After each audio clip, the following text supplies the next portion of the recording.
All right. Well, now that you have volume, I will turn it over to you. Thank you, Morgan. Hi, everyone. Sorry for that brief technological hiccup. My name is Debbie Diaz. Welcome to the Plan Design and Expenditure Committee of the Universal Health Plan Governance Board. I'm a member of the Governance Board and chair of this committee. This is our first committee meeting. Welcome. We're so happy to have you here. The primary goal of this meeting is to meet all of the committee members, have you all have a chance to meet each other and get a better understanding of the tasks and deliverables for the committee meetings and how we are going to achieve those assignments. Before we do introductions, I do want to acknowledge the public comment from Tom Sinsick that the committee received regarding public meetings. We will briefly touch on this later in the agenda. Thank you, Tom, for your time and ongoing interest in the work. Before we get started, I am going to turn this over to Katie DeLuca, who's providing support for the committee to do a tech check. Hello, thank you, Debbie. My name is Katie DeLuca. I am the Executive Assistant to the Universal Health Plan Governance Board. So I'll just be helping with, as you know, I've interacted with all of you, just with meeting scheduling and then administrative support for the meetings. So for anyone that is not familiar with Zoom, here's just some tips and tricks. Up in the right-hand corner, you can choose view and choose between speaker view or gallery view. Speaker view will show you mainly who the active speaker is. Gallery will show you everyone that has their cameras on. So we do ask that you please stay muted during the meeting. And if you do have a question or a comment, you can hit the raise hand icon just to raise your hand, and then you'll be called upon to speak. And then members of the public are able to join the meeting. They just aren't able to connect their video or audio. So to ensure that we know who the committee members are, if you are able, please keep your video on during the meeting. And there's no meeting chat. So yes, as I mentioned, use the raised hand function to speak. If you guys have any questions or you need any further support in any capacity to make these meetings accessible, please reach out. You can email the email that we've been interacting with, which is uhpgb.info@dcbs.oregon.gov, and we can assist you however needed. So with that, I will turn it back over to you, Debbie. Thank you, Katie. So we're going to start off with committee roll call and introductions. I will be turning this back over to Katie again. When Katie calls your name, please share your name, your pronouns, and your why you are interested in the work and specifically this committee. Perfect. Thank you. Well, we will start with you, Debbie Diaz. Thanks, Katie. So Debbie Diaz, I use she, her pronouns. And I am a primary care clinician here in Portland, Oregon. I'm at a federally qualified health center in Southeast Portland. Prior to that, I worked many years in the emergency department, and I have been feeling like I have kind of a front row seat to some of the flaws in our system. And I am personally invested in this, not only for myself and my patients. I'm also faculty at OHSU in their PA program, so my students and future clinicians. I shared this with the board at our first meeting, but I was actually in school in Washington, D.C. When the Affordable Care Act passed. And I just remember that sense of hope and optimism, and it just felt like one day to the next, access improved for so many people. And so I am committed to feeling that again, and really trying to focus my efforts within my sphere of influence and my community. And for me, that is Oregon. Thank you, Debbie. Helen Belanca. Hi, everyone. I'm Helen Belanca. I am a board member and chair of the board, the Universal Health Plan Governance Board. I'm a family physician, and my why is really similar to Debbie's. I've been practicing in Oregon for a very long time and have done a fair bit of advocacy work, mostly around reproductive health and improving the quality of primary care. And yeah, many flaws in a very overcomplicated system. And I'm particularly interested in sustainability in terms of the financial aspects both in terms of our state and in terms of families and the folks we take care of. That healthcare has become just wildly unaffordable and a financial hardship, both on an individual and a state level. So that's what interests me. I had a role in the CCO work. I joined Health Share of Oregon in 2012 when they were getting up and running, and was associate medical director there for a number of years. And so have a window into that world as well. And I'm excited to do this work with all of you. Thank you, Helen. Chenwei Chi. Hi, my name is Junhui Ji. I use he, his as pronoun. I'm a professor in 2 programs at Oregon State University in health management and policy and in global health. And one of my expertise is in comparative healthcare system and health system finance. And I teach several courses related to that subject. And I have been volunteering to promote universal health care both in Oregon and for the nation since 1997, and volunteer for several organizations, including the earliest one, Mid-Valley Healthcare Advocate, Healthcare for Oregon, Physician for National Health Program, etc. Also, part of my prior experience, I was a visiting researcher during my sabbatical leave, working with Taiwan's national health insurance. So Taiwan implemented universal health care since 1995. And I was involved in a small part contributing to the planning and development of that universal health plan when I was a graduate student, because my advisor was invited by Taiwan's government as the chief consultant to organize the first phase of the planning. So from promoting universal healthcare to the detail of different aspects of the universal healthcare system, I am very deeply interested. Thank you. Thank you, Chenwei. Rosemary Hemmings. Hello, good afternoon. I'm Rosemary Hemmings. I go by Dr. Hemmings. I use she, her pronouns. And I am currently the owner of a group mental health practice in Beaverton. In my previous life, I was on faculty at OHSU within the Department of Public Health Dentistry. So I bring both the public health perspective as it relates to behavioral health and oral health. And my hope here is to be able to lend voice to communities of color, as well as behavioral health and certainly oral health. So happy to be here. Thank you. Thank you, Dr. Hemmings. Angela Mikulek, or Mikulek. Hi all. Yes, my name is Angela Mahalik. I use she, her pronouns. I work at One Community Health, a federally qualified health center out in the Columbia River Gorge. We have clinics on both sides of the river in Washington and Oregon. And I feel fortunate to share the room with all of you esteemed colleagues who have so much experience. But yeah, like many of you have seen the flaws of our current healthcare system. And what opportunities there are. Yeah, having so many payers is so burdensome for us at an FQHC, and you can see just kind of cutting through all of that red tape and providing ultimately more quality care to our patients. Feels like this is the way to the path forward, if you will. Thank you, Angela. Tony Germain. Good afternoon, everybody. I'm Tony German. Use he, his pronouns. I'm a family doctor practicing down in the Willamette area at SLU Medical Clinic, fairly qualified health center. I've been interested in this since 2006. I've been exposed to some work in my public health degree, studying physicians for a national healthcare program. Also serve on the Oregon Health Policy Board as board member and serve as vice president of Healthcare for All Oregon.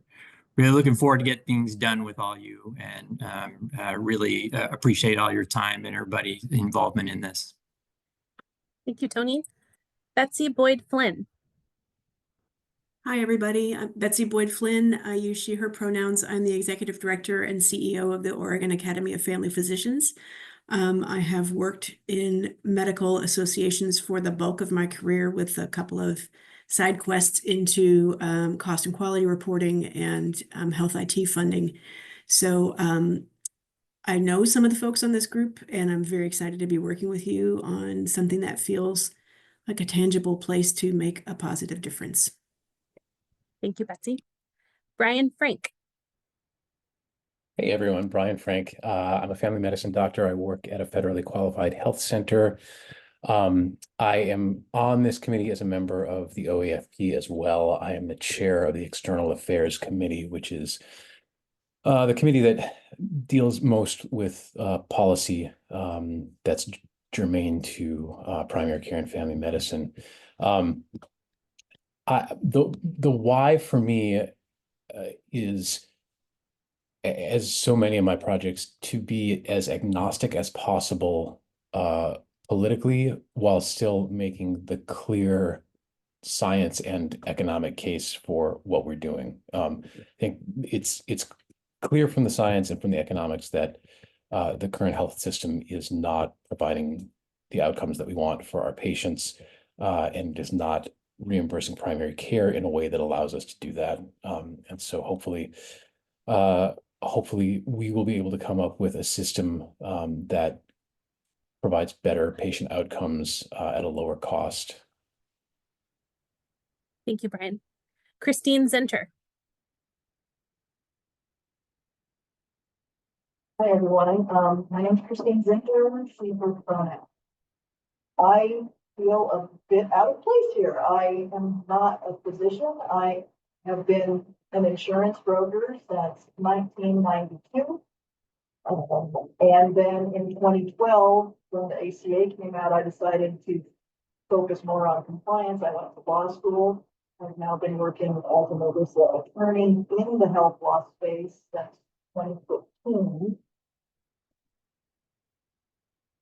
My why, I think much like Mr. Frank, is that to be as agnostic as possible, I'm looking at this from an economic perspective. A lot of my background has been in underwriting, so on the financial side of things.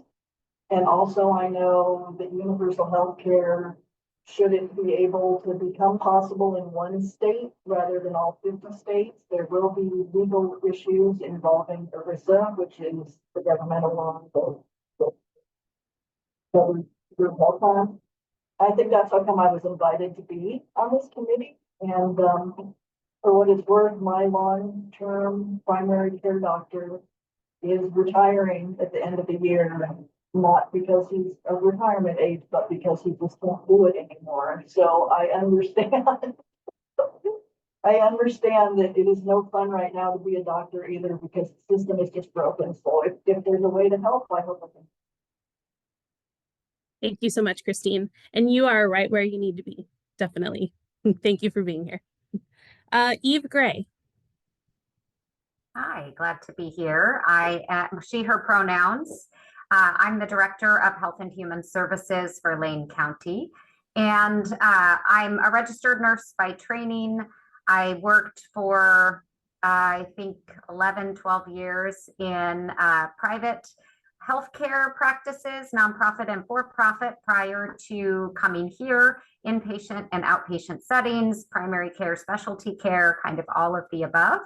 I now, in my role, oversee a federally qualified health center, the largest one in our county. I also oversee specialty behavioral health, which includes the designation of community mental health provider, public health, developmental disabilities, and our human services division. We are the continuum of care and the community action agency for our county. So I have an opportunity to work a lot in the health space as well as the social determinant space, and see how those are interacting. We are also actively looking to integrate our medical services that we offer in health and human services into the jail systems that we run as a county, since the Medicaid 1115 waiver is going to allow that possibility. So really kind of thinking broadly, holistically about where healthcare, and particularly the Medicaid system, is going today in terms of viewing health and wanting to make sure that we're thinking with that level of a holistic nature as we're moving into the plan design for a universal healthcare system.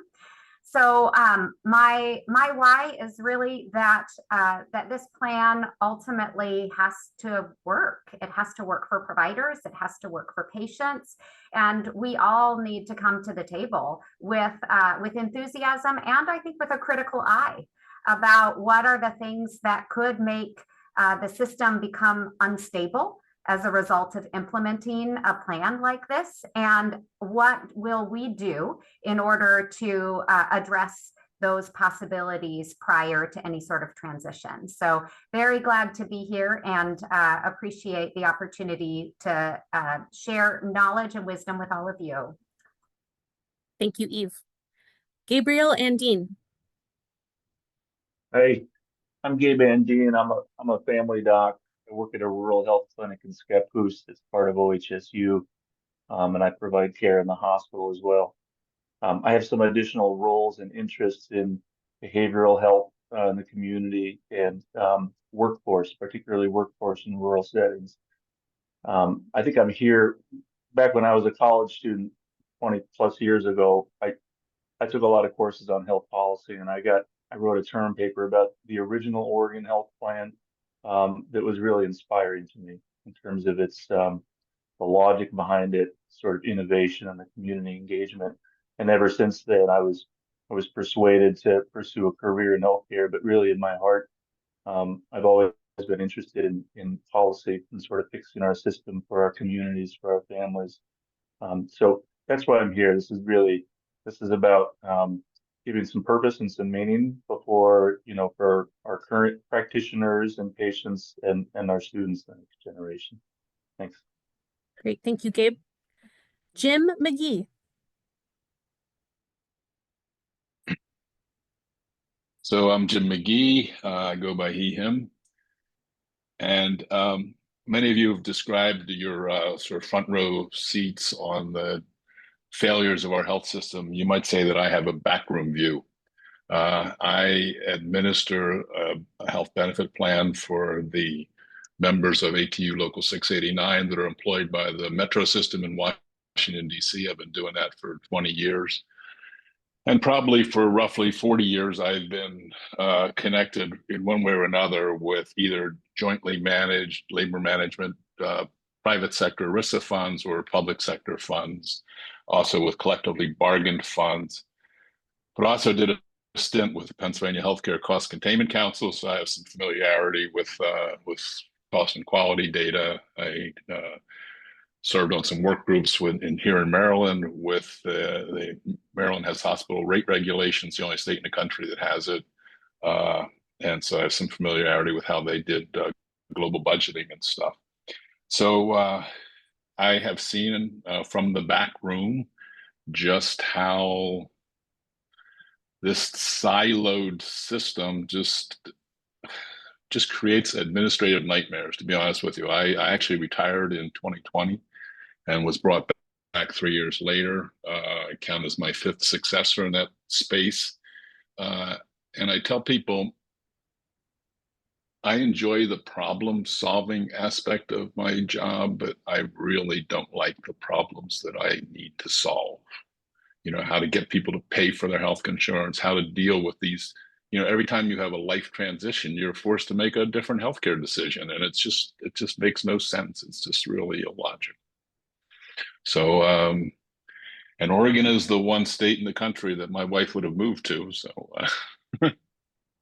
I'm pleased as punch to be able to work with this group. Thank you very much, Jim. Jamie Osborne. Good afternoon, Jamie. She, her pronouns. I'm a family physician and the population health officer at an FQHC in Southern Oregon, La Clinica. My why is I have been doing the work of healthcare transformation sort of on the patient-centered medical home side since a million years ago. It feels like it's probably only been about 20 or 25. But I've always really been interested in how to amplify the and so that healthcare teams and their patients both get what they need. My particular interests and strengths that I'm hoping to bring is one, just a sense of humility that I have so much to learn from the other people in this room. And I bring the experience of being the parent of a trans child and having been a patient myself, both of heart disease and cancer. So I feel like I understand a little bit from both sides of the table. And the other piece of that interest is in healthcare pipeline. So I was a residency program director for 10 years and understand some of the pressures that, if we get this right, it could really mean some very fantastic outcomes for our patients, but also for the pipeline of primary care providers that are really going to be interested to work in a state that is getting it right more than they're getting it wrong. So I'm so happy to be here and to be a part of this and to return to Oregon, which I've always felt has been my home. I was born in Roseburg, but we took a little detour around the rest of the United States before coming back about 5 years ago. So happy to be here. Thank you. Thank you, Jamie. Julianne Horner. Good afternoon, everybody. My name is Julianne Horner. My pronouns are she and her. And I come into this room a little bit differently. For the last 20 years, I have been doing advocacy and policy for both state and federal for health care. So health insurance, health providers, health care. My why. About 25 years ago, my family owned a small construction company, and my father and my brother could not be insured. And I worked for a very large employer here in the state of Oregon at the time. And I had to go I had to take a leave of absence to go find insurance for their company that would then be able to have my father and my brother insured for their health needs. That started me on this journey for the next 25 years of being a insurance. I've been every aspect on the insurance health side.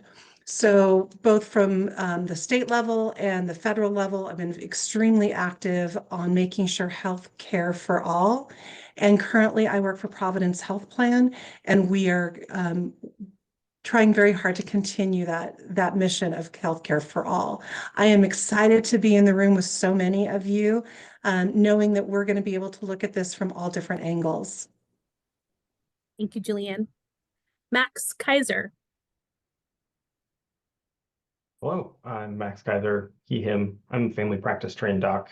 Right now I am a medical director at Samaritan Health Plans. One of those is Intercommunity Health Network, which is the local CCO. And then probably pertinent to this work, I'm also a commissioner on the HERC. That's the Health Evidence Review Commission, which helps makes evidence-based decision-making for Oregon Health Plan. And why? I think it just makes the most sense to me, both ethically and practically. I did a master's in convoluted bioethics, humanities, and society, has a long name, but did some study about how different healthcare systems are funded and organized. And I think since then I realized that both I believe it's something that everybody should have access to, and just practically speaking, it makes the most sense in terms of how we can make collective decisions about where we want those dollars to go and what sorts of things we want to support. And that makes it both more effective and more accessible to everyone. Thank you, Max. Mike Durbin. Afternoon, everybody. So I'm Mike Durbin. I'm the Clinical Operations Chief of Staff at Uva Health. I use he, him, his pronouns. Prior to my current role, I also worked at the local CCO, so I do have some experience on the health benefit side. In terms of my why, that's kind of all over the place. I have the same reasons that a lot of you have. I would say some of my main ones are, one, I just want everybody to have health insurance. I know what it's like not to have health insurance. I see what it's like for our patients because Aviva Health is an FQHC. I see the effects of being underinsured or uninsured. I also am hoping that, beyond everything everybody has said, just the operational component. It's one thing to have a benefit plan, but if you can't operationalize that in a way where we can take care of the individuals it really doesn't have any value. So I'm hoping my why and the benefit that I can provide is kind of in that realm. Thank you, Mike. Peter Addy. Hi, everyone, Peter Addy, he, him. I am particularly interested in disability justice as a person with chronic health issues myself. I'm a therapist, supervisor, teacher. I used to be a researcher. I'm also particularly interested in psychedelic science and research. And I think when I teach ethics to people, I talk a lot about justice and beneficence, and the only way to carry those values forward professionally is to have things like healthcare for all rather than a for-profit system which just funnels resources from the many to the few. So I'm happy to actually help create a system that works. Thank you, Peter. Peter Merritt. Hi, everyone. Peter Merritt here. I use he, him pronouns. I work for an organization, a community-based organization operating in the Portland metro area called Project Access Now, working to improve access to health and social care in the Tri-County area. My why, I think, really has a lot to do with just the existence of organizations like Project Access Now in the first place. The fact that, we kind of need this safety net to the safety net, and that CBOs are kind of plugging these gaps in our sort of patchworked healthcare system. As many others have mentioned, is very inefficient, and I think we have a vision for a healthcare system in Oregon that doesn't have those cracks in the future. So yeah, I'm excited to be here and to work with you all. Thanks. Thank you, Peter. Robert Fassett. Hello, I'm Rob Fassett. I use he, him pronouns. I'm an actuary, a healthcare actuary. I run a small mom and pop actuarial consulting shop in Eugene, Oregon. I would say that my why is really an intersection of, professional interest, personal reasons, and certainly political reasons. When I started work as a healthcare actuary, my main goal was to one day be out of work as a healthcare actuary and then be able to go do other stuff. So I'd love to put people like me to better work. That said, being self-employed, father of two, and I work, so we get our insurance through the exchanges, and I'd love for us all to have a lifetime of access to healthcare without without having to worry about, how we're going to pay for it.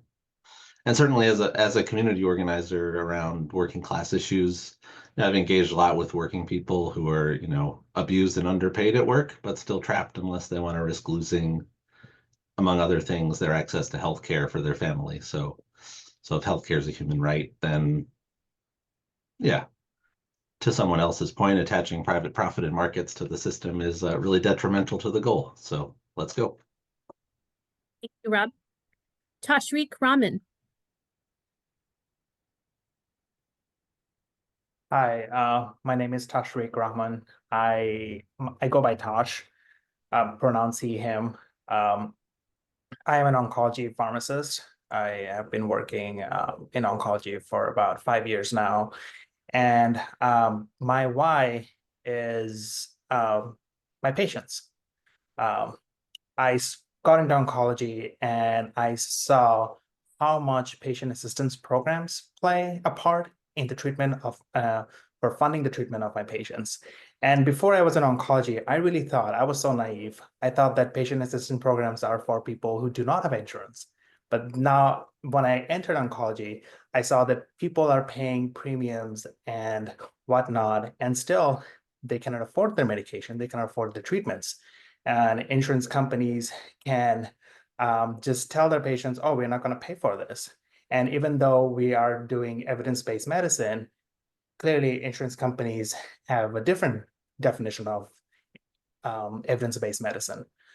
So when this insurance companies can like go on and about having the best year, having great stock buybacks and whatnot at the misery of our patients, I feel like that's not a society I want to live in, and that's not the kind of medicine I want to practice. So yeah, I'm here for my patients. I'm here for people's access to affordable healthcare. And yeah, happy to be here and happy to learn from everyone in this team. Great. Thank you, Tosh. We also have Melissa Brewster. I didn't see her on, but just going to double check. Melissa Brewster. And then finally, we also have a member named Cheryl Ramirez, but she will be joining us just a little bit later today. So with that, I will turn it back over to you, Debbie, to review the agenda. Thank you, Katie. Before we get to the agenda review, I'm going to turn it over to Morgan Cowling, who will be working with this committee so that she can introduce the staff and contractors who will be helping to support the committee. Great. Thanks, Debbie. My name is Morgan Cowling. I use she, her pronouns, and I'm the Executive Director for the Universal Health Plan Governance Board. So I'll be the primary staff person for this committee, working with Debbie on developing the agendas. But this committee in particular is very well staffed, and we have lots of support that I'd like to introduce today. We have two newer policy analysts from the Oregon Health Authority, Jessica Marino. Would you introduce yourself? Yeah, absolutely. Hi, everyone. I'm Jessica Marino. I use she, her pronouns. Like Morgan said, I'm a policy analyst with the Oregon Health Authority, and here to support you all, to hear all of your brilliant ideas and questions, and provide the research, the evidence, the information, the data that you may need to carry this work forward. Morgan, was there anything in particular you wanted me to share? Nope, that was perfect. Thank you. Welcome. And Danielle Ross is the second policy analyst from OHA. Danielle? Hi, everybody. I'm Danielle. I use she, her pronouns. It's a pleasure to be here with all of you and hear all of your whys. I think that was a great question to start with. My why is all of the people in my life, all of my friends and family, and all the people in all of your lives that that really deserve a better system. And so I'm so excited to assist you guys as you work on that. So, yeah. Thank you, Danielle. And we also have a contract with OHA to bring on health management associates. So Janine Smith and Anya Wallach-Radar, would you introduce yourselves?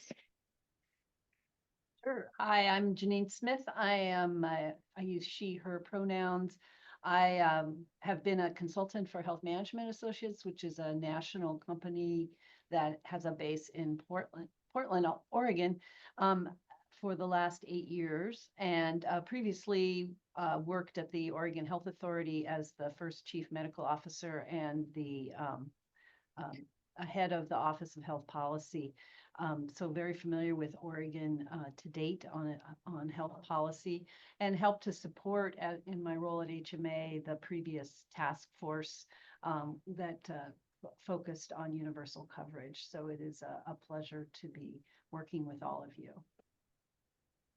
And Anya, Miss Anya. And hi, I'm Anya Rader-Wallach. I am a principal with Health Management Associates. I've been here a little over 6 months.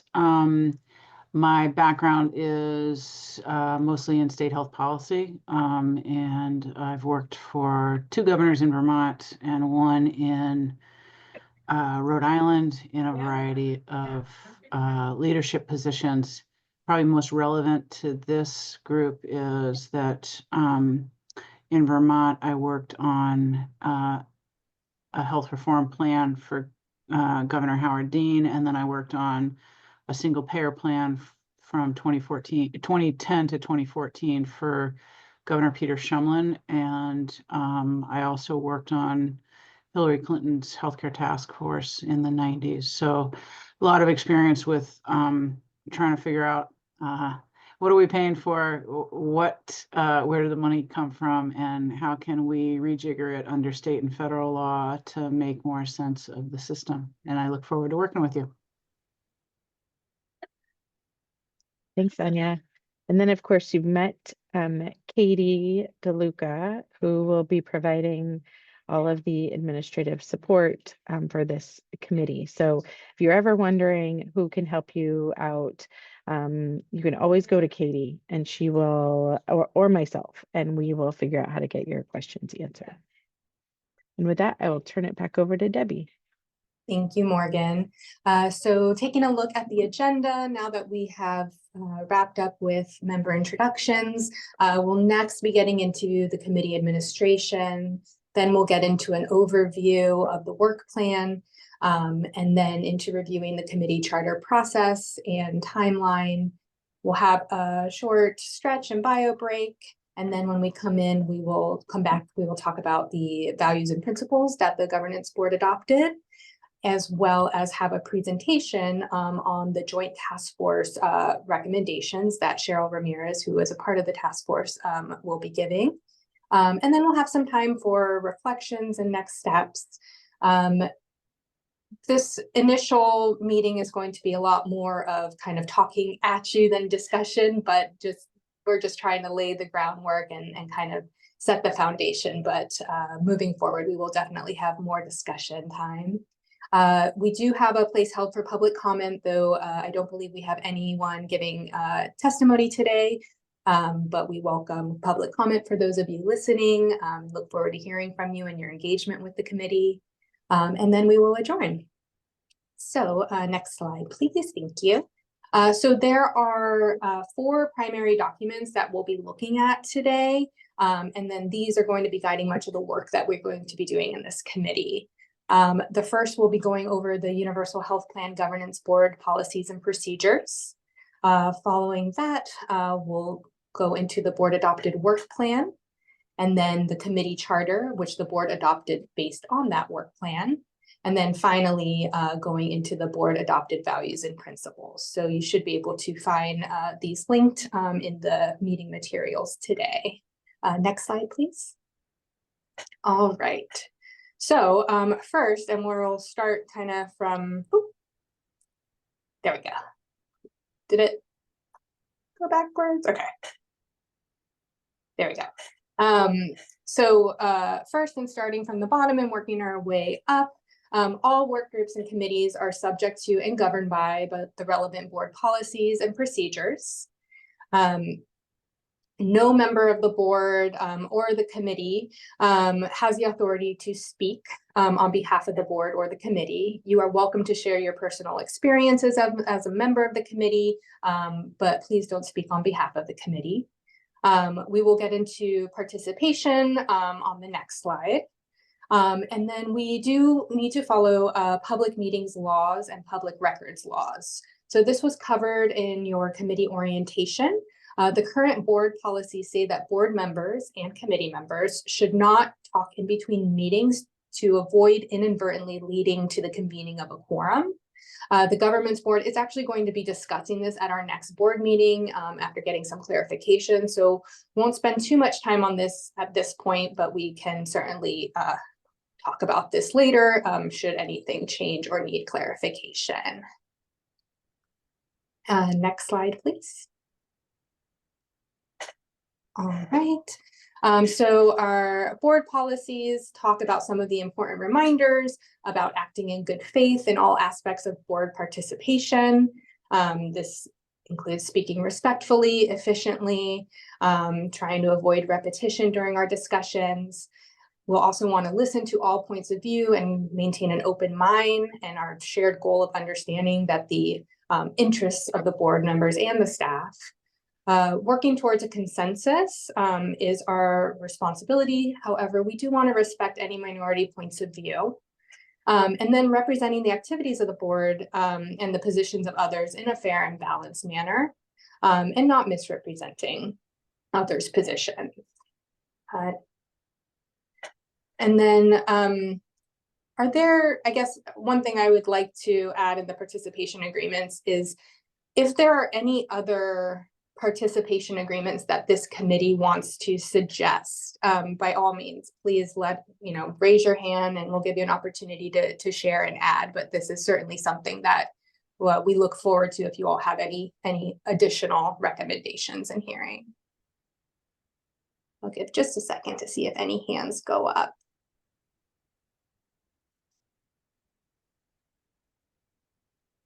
I am not seeing any hands.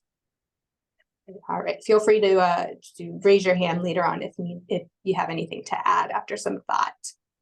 All right, so in the committee decision-making process, as mentioned, all committees exist at the pleasure of the board. We do not on this committee have any independent decision-making authority, but are here to make recommendations to the board. We will strive for consensus, but can take votes if needed. Because there may be votes, we do have to abide by a quorum, which is a majority of committee members who will need to be present in order to make the recommendations to the board. Next slide, please. So this is just an overview of the board decision-making process and how the committee will fit into that. As the slide shows, the committee will be taking up the structural components in the work plan, which are outlined in the committee charter. Staff and our consultants will support this committee and provide research options, proposals for discussion, questions, deliberations, and requests for more information. We will then make recommendations in the form of straw proposals to the board. The board will ultimately adopt the straw proposal, and then it will ultimately come back to the board in the form of any kind of refinements and getting any kind of community input or special interested party input that we may want to consider. And then we'll ultimately then go back to the board for final approval. And once approved, be included in the final plan to the legislature. This is our tentative committee meeting schedule. So we'll be meeting the first Thursday of every month from 1 p.m. to 4 p.m. And so our next meeting after today will be December 5th. So we will kind of, as we get further into it, we will have more dates to come, but we've got the dates here through April. All right, and I believe now I will turn it over to Morgan to review the work plan. Sure. Can you, Katie, can you move back a slide? Before I jump into the work plan, I just wanted to double check if there are any questions about kind of the committee overview that Debbie just provided. Oh, Mike. Yeah, thanks, Morgan. So can you explain a little bit more about the consensus-driven process? Because it seems like if there's consensus, it goes to the board, but what happens if there's not? What is a majority? What's the process if we don't reach a consensus? Does it go to the board? Can you kind of outline that a little bit? Yeah, sure. Debbie, do you want me to take this? Sure. I think the board policies outline that striving for consensus is kind of the primary objective. If there isn't consensus, the committee can take a vote where then it would be a majority of those present who would make the recommendation to the board. And so as long as there was a quorum of the committee available, then the committee has the ability to make that recommendation, and that would be a simple majority of those present. All right, thank you, Morgan. Yeah, Helen. Yeah, I just wanted to add to that at the bigger board meetings, we take minority opinions really seriously. And when there isn't consensus, we have a process at the full board meeting where we want to really hear the minority opinion and include that with the recommendation. And I would encourage this committee to consider doing that as well. So let's say it's a very contentious issue and we end up taking a vote and we end up going with option A. but there are several folks that really think that option B would be better. We would make a recommendation to the board that, our committee recommendation is option A. However, we noted that, there's several members of the committee felt strongly about option B, and we would outline what that was briefly as part of the recommendation, just to be clear of what we're recommending, but that it wasn't a full consensus. So it's a way of making sure that the full board considers, sort of all the information that's brought up at this committee, and that they know that it wasn't a consensus. Thank you, Helen. Any other questions? Great. Well, before I dive into the specific work plan slides, I do want to give a little bit of background. The governance board adopted the work plan in July. Prior to the establishment of the work plan, the board had developed a work group to work with staff on developing a work plan that really met the deliverables that were included in Senate Bill 1089, which created the governance board. Senate Bill 1089 was passed by the Oregon legislature in the 2023 legislative session to continue the unfinished work of the Joint Task Force on Universal Health Care and establish some structure like the governance board that would be used to continue the work on universal health plan development. The primary goals of Senate Bill 1089 are really to develop a comprehensive plan to finance and administer the universal health plan.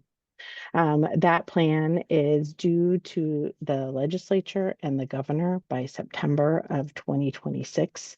So in the slides that we'll review, you'll see that that's kind of our end date for this work, and when the due date for the work of the board and the work that the committees contribute to the board. If you take a closer look at those deliverables outlined in Senate Bill 1089, they're really based on the areas where the Joint Task Force didn't have enough time to complete its work. So you'll see the financing of the Universal Health Plan, specific engagement with interested parties are called out in those deliverables, establishing the public corporation, public trust, IT systems for the operations of the Universal Health Plan, identifying and working with the governor's office and other agencies on those needed waivers, and transitioning from our current healthcare delivery coverage system into a universal health plan. If you go through those deliverables outlined in Senate Bill 1089, you won't see much focus on the specific plan design because many of the recommendations of the Joint Task Force were building that universal health plan. But because the focus of the universal health plan and the governance board really was focusing on financing and that specific community engagement, if you figure out how to finance the plan and you engage with interested parties on that plan, there may need to be changes that are made to the plan and to that specific plan. So really, this committee will spend a lot of time kind of grounding itself in the recommendations that the Joint Task Force made, but then also filling in the areas where the Joint Task Force didn't have enough time to complete its work and making those needed adjustments to hear the input from those interested parties, to receive the community feedback, and also make adjustments depending on the financing system. So Katie, let's delve into the slides now. Can we go to that first slide? So you'll see the governance board really divvied up the work into 3 phases. The first phase in that governance board in that blue box is phase 1. This work plan really doesn't go into a lot of that timeline, but you'll see on the timeline we've got 2 reports to the legislature and that final report to the plan to the legislature in September of 26. This timeline really focuses on phase 2 and phase 3. Phase 2 has the 6 work streams that the governance board established: community engagement, communications, finance and revenue, plan design and expenditure, operations, and then transition. The governance board really wanted to start with the financing system. That was the place where the task force didn't have time to complete the work. So the governance board really wanted to start there and really lead with community engagement and engaging with those interested parties. You'll see plan design is getting started now in November and will continue its work at least for the next year. So you'll see the final work stream 6, is the transition plan.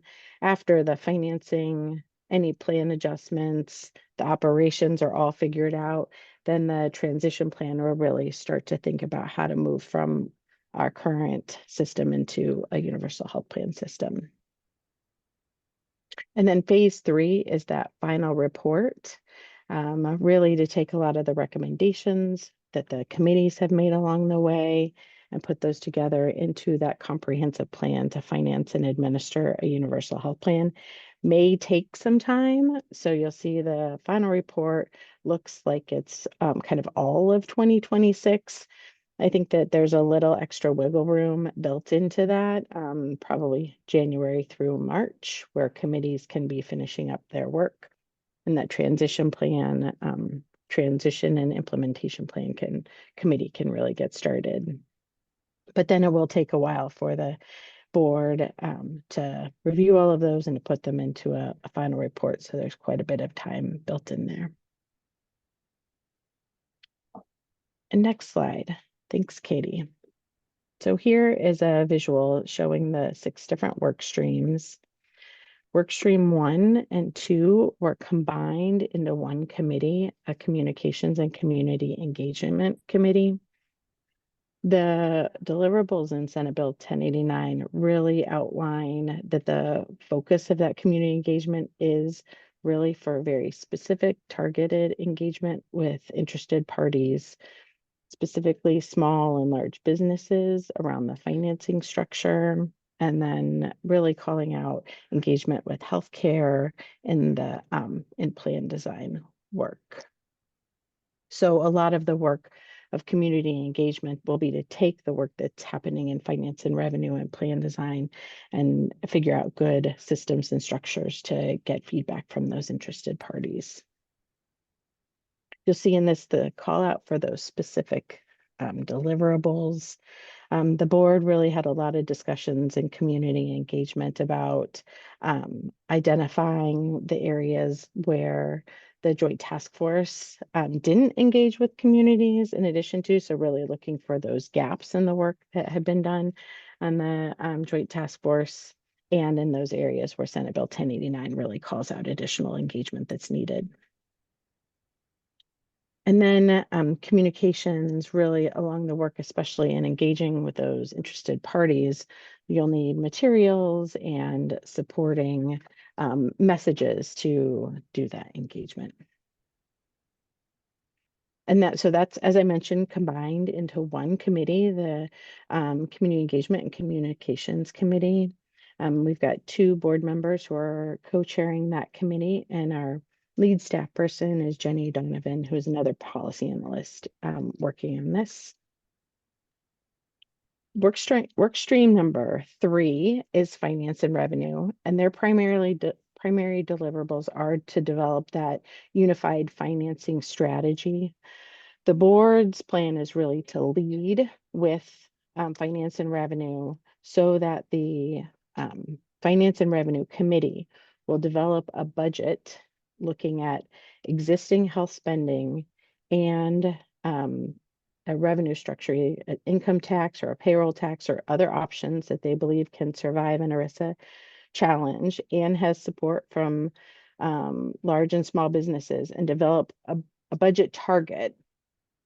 And then that budget target will be given to plan design. And And we'll get to this in the timeline later, but then Plan Design Committee and Finance and Revenue Committee will come together and see, like, does the plan that's been developed fit within the budget that's feasible? And really together try and identify options. Do you need to look at more taxes or plan design changes, or, you know, what are the mechanisms to fit those two together? So finance and revenue, as we just looked in the timeline, is kind of the first committee has already had its first committee meeting. We'll have another one this month and is kind of leading the way. So work stream 4 for this committee, plan design to make those final recommendations on a universal health plan around benefits, eligibility, provider reimbursement, workforce, and cost containment strategies. We'll get into it a little bit later, but the Joint Task Force did make a lot of recommendations in those areas. So a lot of what the committee will be doing is familiarizing yourself with that, looking at what are the top priorities in those areas. And then after finance and revenue and plan design come together, make some recommendations on what adjustments, enhancements, changes might be needed to stay within a budget.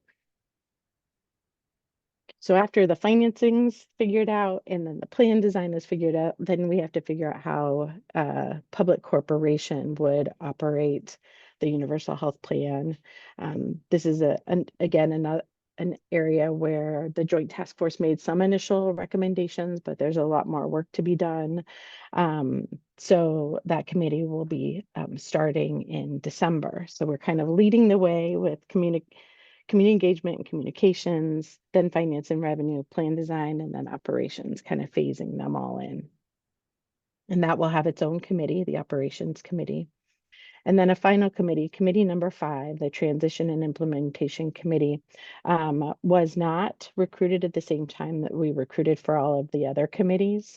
And as we went through that timeline, we'll kind of be the last committee to get started after much of the work is underway. And I think this is not something that the board has discussed, but I think there's a hope or intent that some of the members from operations or plan design, some of the people who have been involved in other elements of the developing of the plan may transition to a transition and implementation committee so we don't lose all the expertise and knowledge in thinking about the transition of the plan. So we didn't want to so the board didn't recruit a committee at that time, and that one will be one we still need to come back to.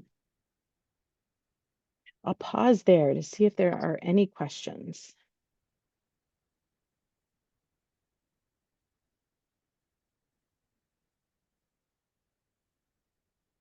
I think an important thing to mention is that this visual hasn't been updated since we have our 2 new policy analysts, Jessica and Danielle, working with the committees, but you'll see there's a board lead for each committee.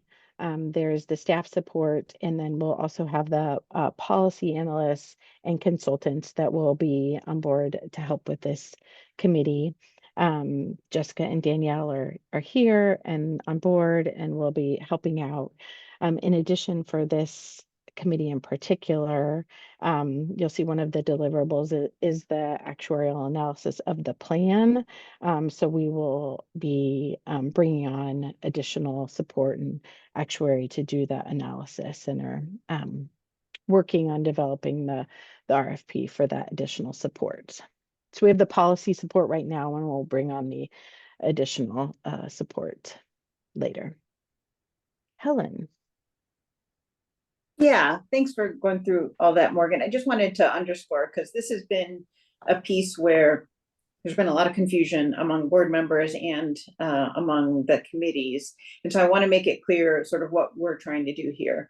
The task force that preceded us spent a whole lot of time developing a plan of like what this would look like, what the benefits would be like, who would be eligible, how long-term services and supports would be addressed. Like they really thought through all of the elements of what a universal health plan would look like, and they got it somewhat in place. But what they didn't have time for, as Morgan said, was how you pay for it. And what we've noticed is like that's kind of a pattern that has happened in other efforts toward universal coverage, that you kind of create this idea of here's what we want to do, this is what we want it to look like, okay, can we pay for it? And then you start working through the numbers and say, like, how high would taxes have to be and where would the money come from? And when you get to that place, you come up with numbers that are like, well, that's not going to work, right? Like we can't, that's not going to happen that way. We can't afford that. Nobody's going to go for taxes that high or whatever it is, So because we've had all this work done on plan design from the task force and with that kind of experience of other states in mind, kind of the way we're doing this is asking our finance committee to say, realistically, what's our revenue look like? Like what is a reasonable, feasible, sustainable revenue plan for a universal health system? If we weren't all paying out of pocket for healthcare, where would the money come from? If the employers in our state weren't paying for healthcare, where would the money come from? Like, how would we raise that revenue? What would it look like? What's feasible and reasonable? Kind of build us a structure. And then our job and this committee is to say, like, well, the plan design that's already been built by the task force, would it work with that revenue, right? Like, so that's what Morgan means when she says they're kind of creating sort of a budget. Like they're going to put some parameters around how much money we might have to work with, we think. And then we say, like, if we had that much money, could we do this plan that the task force did? And so what we need to do within that plan that they've already come up with is say, something like, this is the core services that we think everybody should be entitled to. And then it would be really ideal, for instance, to expand behavioral health services. It would be really ideal if everyone had this kind of dental coverage. It'd be really ideal if, whatever we want to had in there, and build some priorities around that. Like if there's extra money, let's do this first. And if there's extra money, let's do this. So that's what Morgan means by like, sort of deciding what our priorities are. Where the task force didn't really do much work in terms of the plan design and benefits. So like in terms of the benefits that people are offered, that's kind of what was already worked out a little bit. But what they didn't do were things like, how do you monitor quality? Like so right now, we use payments to healthcare providers as a quality strategy, right? And so if people are getting paid differently, like what do we do about quality? What about workforce? Like, do we have what we need in terms of the system in order to make this go? And then, how do we deal with the stuff around the edges? Like if we just pay for what we're doing now, that's great. But, if the point of this is to make a healthcare system that serves people better, how would we change how we offer benefits and services to people? So there's still like a lot of work to do on this committee, but we have a giant head start compared to all the other committees. And we need to do some specific thinking. So yeah, we need to really dig into what the task force already came up with. Thanks, Helen. Well said. Tony, I see your hand up. Yeah, thank you, Morgan, and thanks, Helen. I had a question about process regarding, I think there is going to be a great deal of interaction between committees, and just wondering if that's how we approach that question, and if that will be through the liaisons as far as the chairs of this committee serving in that role, or if there was some discussion. And I've listened in most, and I think there's been some conversation about this at the board level. Clearly ours work will overlap a great deal, as you mentioned, with finance and revenue. And as far as, what the prior task force did with 770 is lay out PEB benefits. And the idea is that perhaps might be a start in our conversations here in this space. But as you mentioned, kind of how we finance that and tinker with that and maneuver those different choices as far as eligibility and benefits with that, it will be directly correlated with how that side of the finance for revenue creation. And I'm just curious about, your guys' thoughts on that, how we would continue to work collaboratively, particularly in the setting of public meeting law. Yeah, thanks, Tony. First, I think Helen said this, and we'll get into this a little bit more on the committee process. The Finance and Revenue Committee is going to be developing a budget. And then our plan for the coordination between the committees is that the two committees just come together and have a meeting and say, like, okay, here is the budget, the plan that Finance and Revenue has put together. And here is how much the plan design that we currently have from the Joint Task Force with any kind of tweaks we can estimate. Let's look at the two together. How do they compare? And see, it does the budget that finance and revenue has put together, is that more or less than we believe the PEB level benefits and the work that the Joint Task Force uh, um, will cost? And then say, like as Helen mentioned, can we add some more? Can we add enhancements, or do we need to look at other changes, either to benefits or some of those levers that we'll talk about later? So first, some of it is just like, let's come together and have the two committees talk. I think second, one of our plans is to, in just how we're taking notes during the meetings, whenever there are suggestions for other committees, we're going to capture that in the notes and make sure that those other committees get it. So we're doing it very kind of systemically, if there are issues that come up, that we're capturing those and making sure that those are shared with other committees. And in terms of kind of just like in terms of the public meetings law and the current board policy around committee member interaction, I think that's one we're hoping to just have a little timeout right now while the board at the November meeting, the governance board will be talking with council and we'll be looking at the board policies. And so we'll have a little bit more to share about committee member to committee member or board member to board member interaction after the the governance board meeting later in November. Can I just add, Tony, I think you landed on one of the board's biggest sort of still remaining question marks, is like, how do we work together with other committees? It is still like a little bit of a puzzle. Because these lines look really great on paper and are somewhat artificial, because there's no way that any of these committees are going to work in isolation. They're all going to depend on each other's work. We haven't even talked about like how we intersect with the communications and community engagement. Community engagement is responsible for engaging our business community and the healthcare community and convening roundtables of all the interested parties in this. And so we've got to be in close contact with them too. So it is a little bit of a puzzle. We are thinking about it. We're going to ask everyone to be a little bit patient, because there'll be, I think, a little bit of trial and error as we try to coordinate with what the other committees are doing. But I think the more we're focused on our unique task and don't sort of bleed over into the tasks of the other committees, I think that will be helpful. And then there's just going to be a lot of communication sort of at the staff and board level. But yeah, it's going to be a challenge for sure.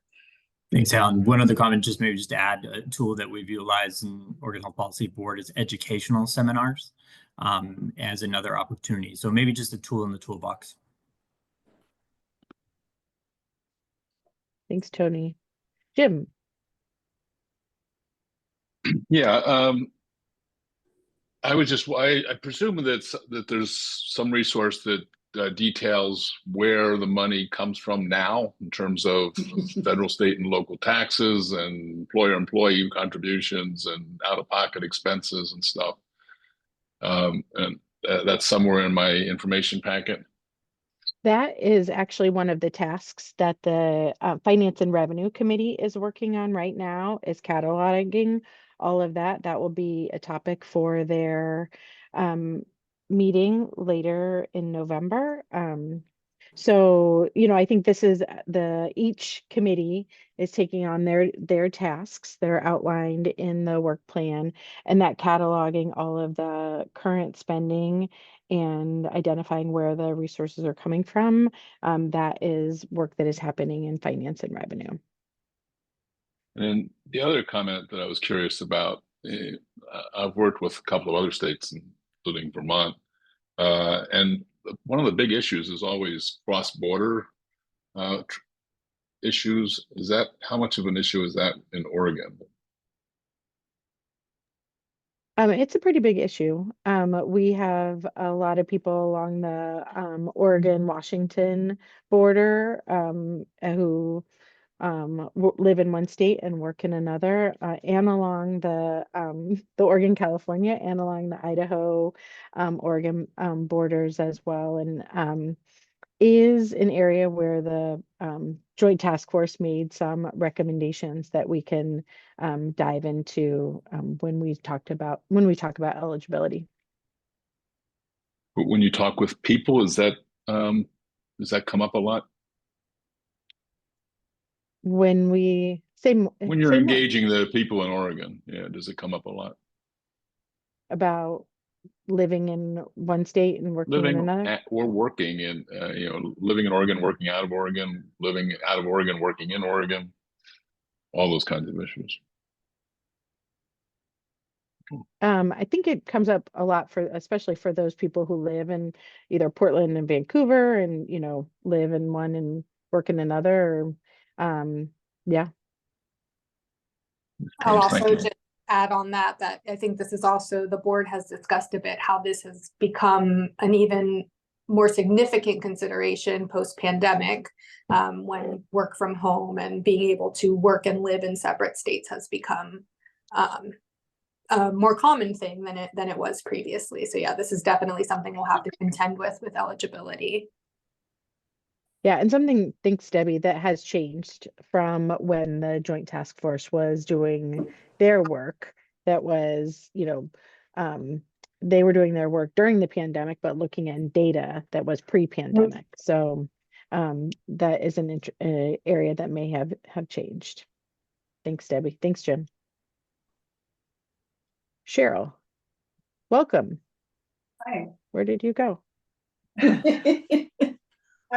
So I actually was raising my hand to respond to Tony, but to Jim's point, I know this issue came up in the forums that we held with various public groups, regions, other state healthcare stakeholders. And this was an issue that we made a recommendation on to only include Oregon residents at the time. But as Morgan and Debbie have said, we're going to have to revisit because, again, this was while we were in the pandemic and things have changed. And so it is a topic that we need to revisit. To Tony's question, I just wanted to add that I am both on this committee and on the Finance and Revenue Committee, so I certainly will bring communications back and forth. I know Morgan is working with both of those committees too. So between the two of us, I think we can also help in communicating back and forth between these committees, because in the Finance and Revenue Committee, we've already seen a little bit of role confusion between these two committees. So I think it'll be really important for us to communicate back and forth quite a lot.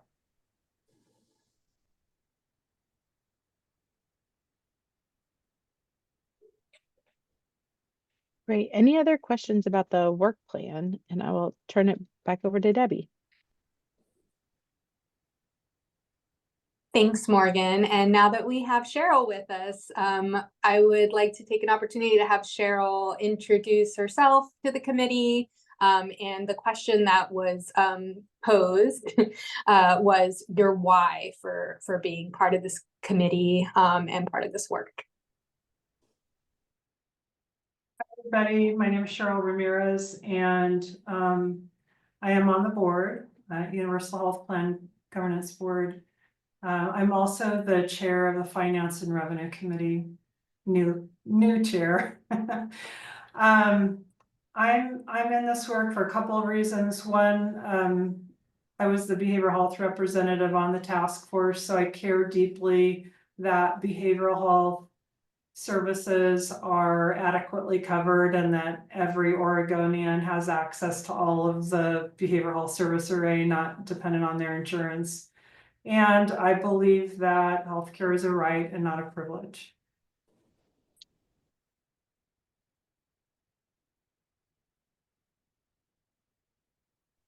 Thank you, Cheryl.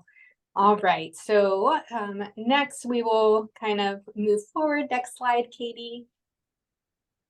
All right, so the objective of this particular work stream based on the work plan is to review any needed changes from the Joint Task Force recommendations.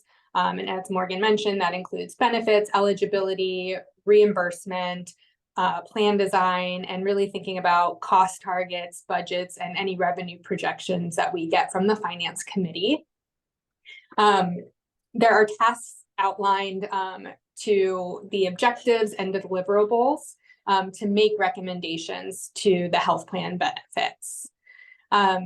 We will also be contracting, as Morgan said, for actuarial analysis of the plan, and we'll work with the committee on expenditures and savings and ultimately coming up with a final product for the committee.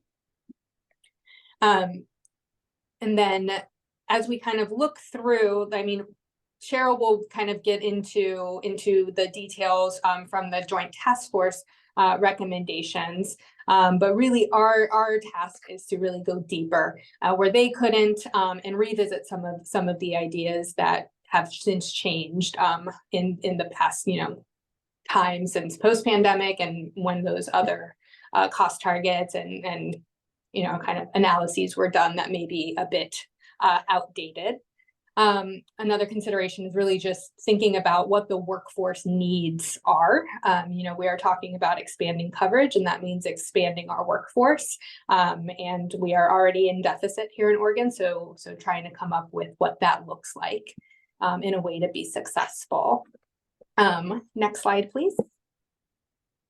And then ultimately just drafting our final recommendation. So this will be kind of a work in progress. And as we talked about before with like the straw proposals and maybe having to come back and work things, and perhaps we come up with a really great plan design, and then finance and revenue comes up with their ideas. And then when we get together and realize that we have to give, one way or another to make it actually work and fit within both their cost targets as well as what we want to do as far as a comprehensive plan for folks. Next slide, please. All right. And then I know, Morgan, you kind of already touched on this a bit. Did you want to revisit the phases again? Sure. I think this committee process just outlines what Helen and I were saying when we were talking about the work plan, but kind of puts it into two phases of the work. This first phase is really spending time today looking at the Joint Task Force recommendations, and the governance board adopted those recommendations as a preliminary structure. And so we will spend the next several months reviewing each of those areas and discussing priorities in those major plan design components.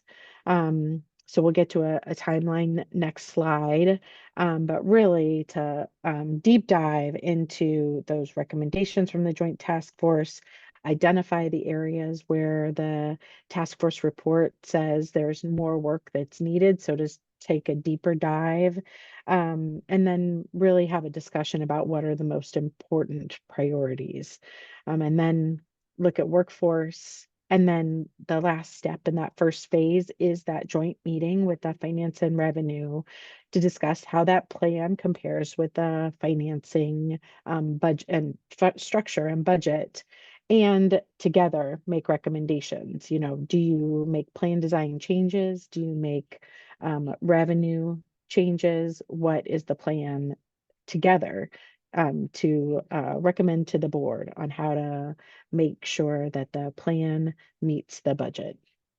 So that's the first phase.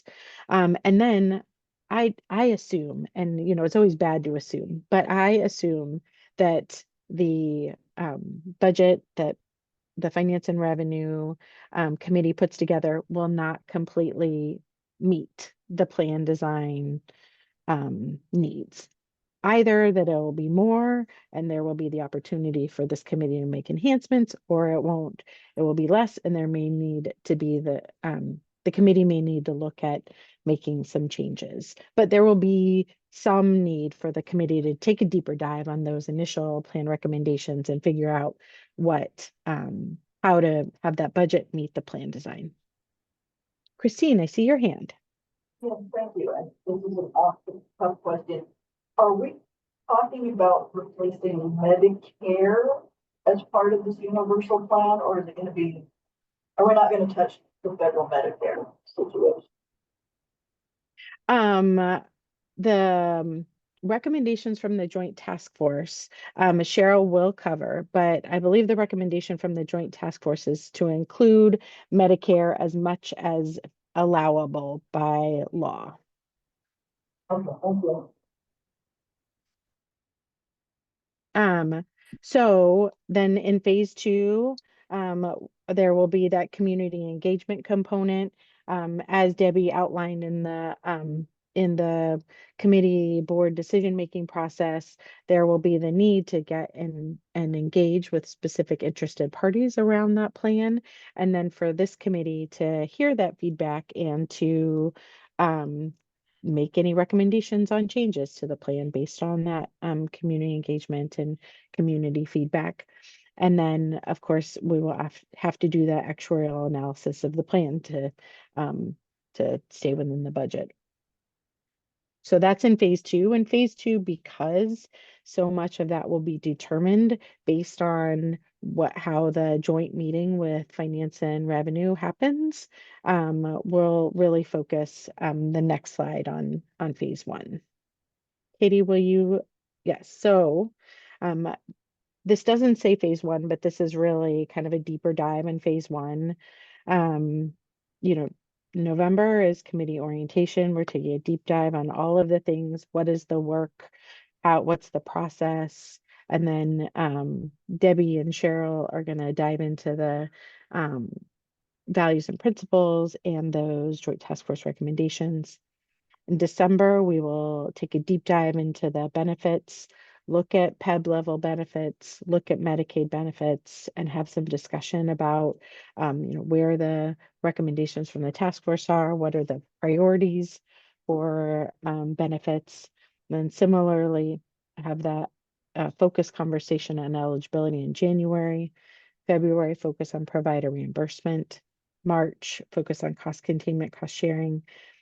April, workforce.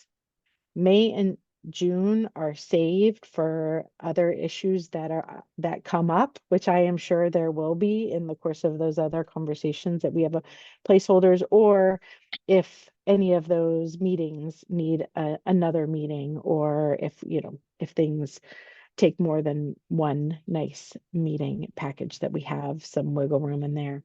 And then in July is when we will have that joint meeting with finance and revenue.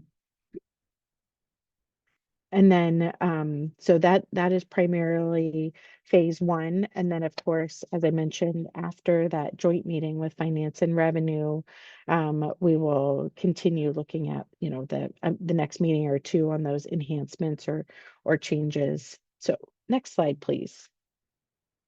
So then phase 2 is really about, what are those changes? What are the levers that the Plan Design Committee has to make changes? Changes in benefits, enhancements. Are you adding additional behavioral health services as the Joint Task Force recommended? Are you looking at provider rates? Are there cost containment strategies? How are you looking at fitting the plan into the budget? And that will be a lot of phase 2. Any questions?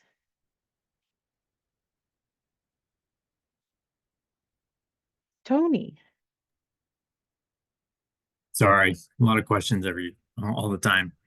I was just kind of wondering what are the resources that will be available. So it sounds like we have the health management associates that'll be helping with us. I was curious about the partnering with an actuary in our process of figuring this out, and what kind of information we'd be able to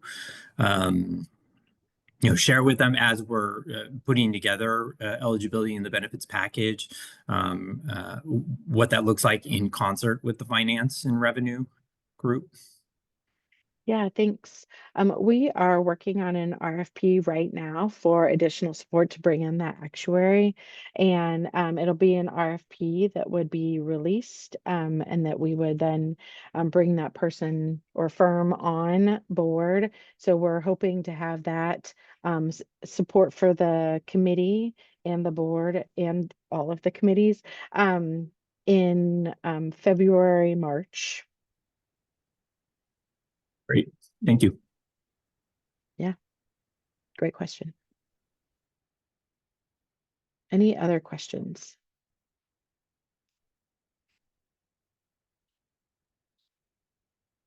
Great. Well, we're a little bit ahead of schedule, which is great. And so Debbie, are you okay if we reconvene at 2:40 instead of 2:50? Absolutely. Great, then let's take a 10-minute break.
It is just about 2:40, so please go ahead and gather back to your desk, turn your cameras on, and then Debbie will get started in just a moment.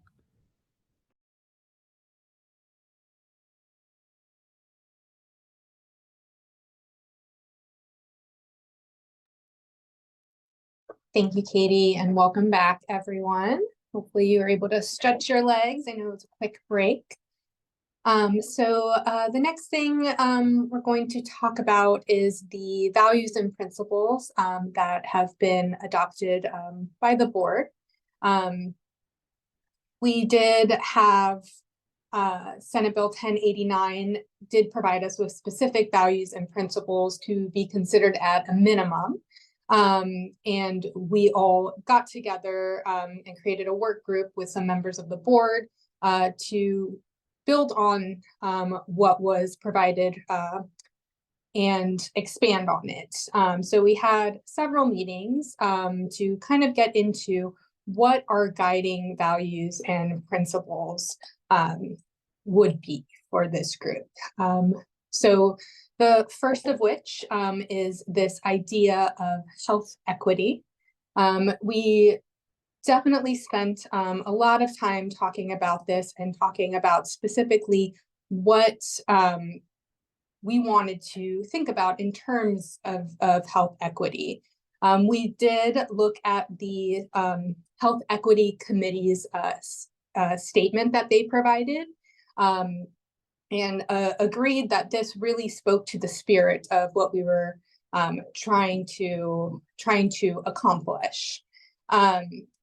If you click on the link, you'll see the document that has lots of details if you want to kind of look through in a more granular, but just a high level overview is just really having folks be able to reach their full health potential and not be disadvantaged by their race, ethnicity, language, disability, age, gender identity, sexual orientation, social class, or any potential intersections or other socially determined circumstances. We also looked at the idea of maximization of health, and this broke down into a few different subsections. The first of which was the individual fulfillment. So the individual agency that somebody has over their own healthcare and decisions and their general satisfaction with what care that they're receiving. We also wanted to think about coming out post, pandemic, thinking about some special instances in the case of community contagion and public health measures that would need to be taken into account to protect the population, and that may outweigh potentially individual decision making. And then lastly, to really minimize harm. So as we have a lot of clinicians as part of this work group as well. So I think we are all familiar with that. There is harm that can be done with healthcare, and try to minimize that as much as possible, and really focusing on evidence-based healthcare and services in terms of when we think about the plan design. Additionally, thinking about the population measures that we use to really guide our quality of care given. Additionally, thinking about fair distribution of medical resources and figuring out how we can really provide equitable access and person-centered care. I think we can all probably appreciate in our current system that we do not have in our current system a fair distribution of medical resources. Additionally, minimizing financial hardship for individuals, and additionally for the families of individuals, specifically from medical costs.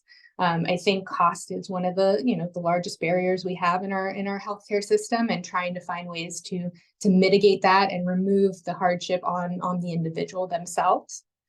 And an additional thing is community involvement has been just kind of, you'll see this kind of like reoccurring theme, and the importance of a community sense of ownership and governance of the plan itself. And this doesn't necessarily mean that they're literal governance. However, we should be interacting with communities and getting community input and a voice in decision making with the plan. Additionally, thinking about community economic stewardship, having a plan that is efficient and equitable and also affordable and doesn't, bankrupt the system. In terms of, the principles of good governance, we did have a lot of discussion on this, and thankfully we had Chun Wei, who is on this work group as well, who is able to give us some good ethical considerations, but really focusing on transparency, accountability, and community representation as principles of good governance. In addition to these general principles and values, there were also some just work group considerations that we discussed. The first of which being meaningful public participation, ensuring that we're inclusive of all people, and really trying to elicit the needs and gaps within a community, and taking that feedback and having meaningful participation so that folks feel that they are a part of this plan and we are not making decisions that affect their community without their community's input. Lastly, the idea of targeted universalism.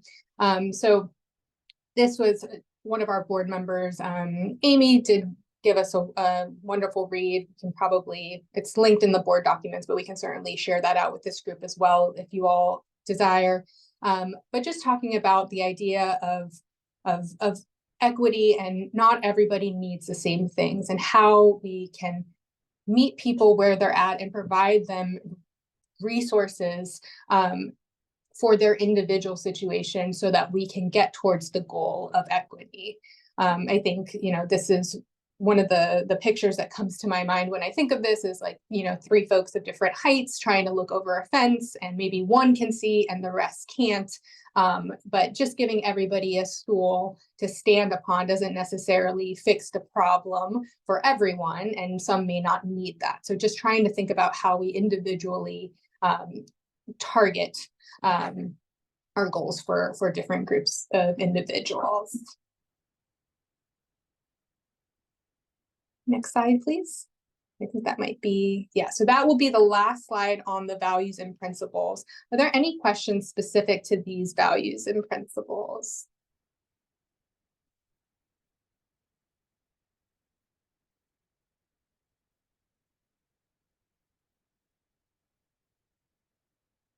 All right, I'm not seeing any hands going up. So we can move on. Cheryl, if you'd like to take it away for the task force recommendations. Sure. Hi, everybody again. I was asked to provide a brief overview on the task force plan design recommendations. And I'll also mention a few other key features of a universal health plan that were addressed in the task force's final recommendations. And just as a way of introduction, I think I've already said that I was the behavioral health system representative on the task force that met. Oh, and we can go to the next slide. And so you may know that the task force met for 2 years between 2020 and 2022.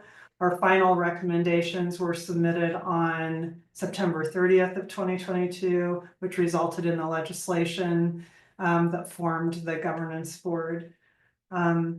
So just this first slide for context, these are all assumptions we agreed to as a task force as a premise on which we built our recommendations for a universal health plan. And I think probably it seems like Debbie touched on this, and I don't need to read the slide, but really focused on equity and treating everybody in Oregon the same, so that everyone has the same access, the same healthcare benefits, and they don't have to go broke paying for healthcare. Okay, next slide. So as part of our work, we tried to incorporate broad public opinion into our recommendations. We knew that was important.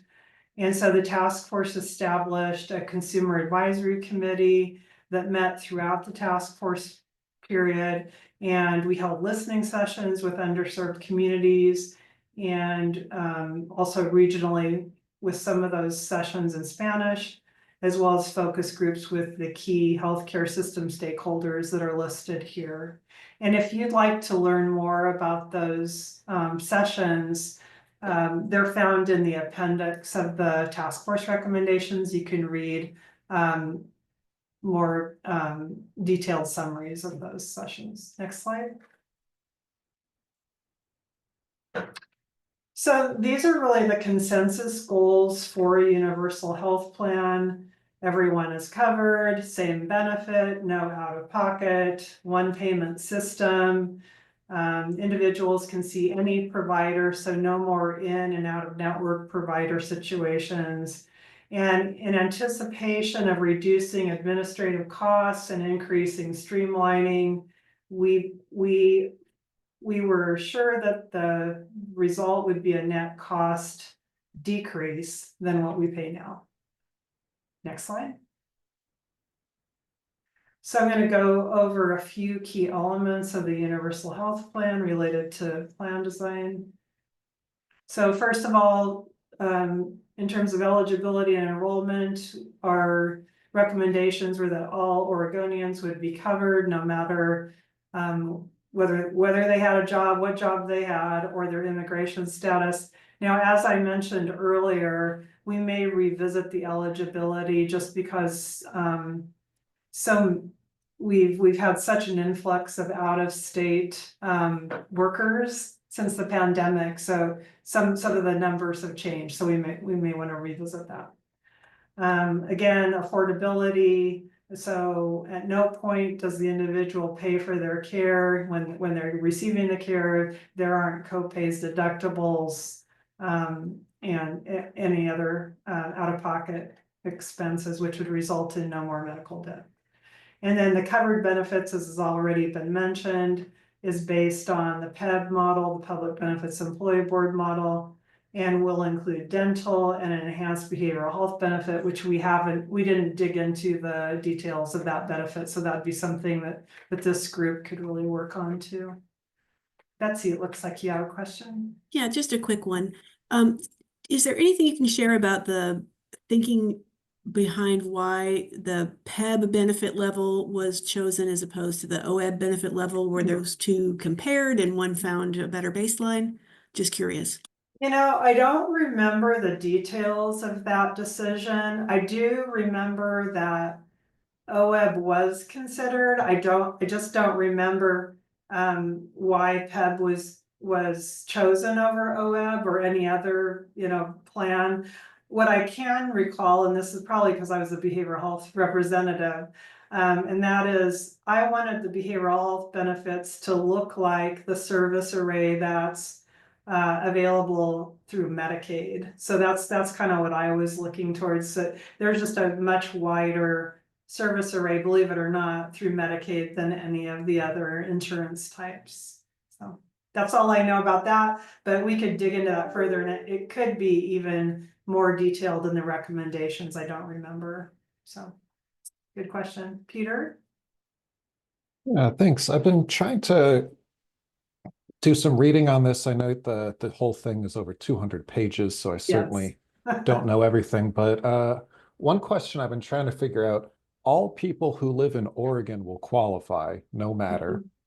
Are incarcerated people? Yes. You know what? Okay. That's a really good question that I don't think we addressed. I don't remember it anyway, because in the behavioral health system, we serve a lot of people who are incarcerated. So that is a good topic to cover in this group, just to make sure people who are incarcerated are covered. I do remember this came up with those who are at, let's say, the Oregon State Hospital, for example, too, because they they lose Medicaid coverage when they go to the state hospital. Well, just like people who are incarcerated do, and then they're covered through state general fund. So that's a really good question that we probably need to revisit here. Thanks for bringing that up. Jim.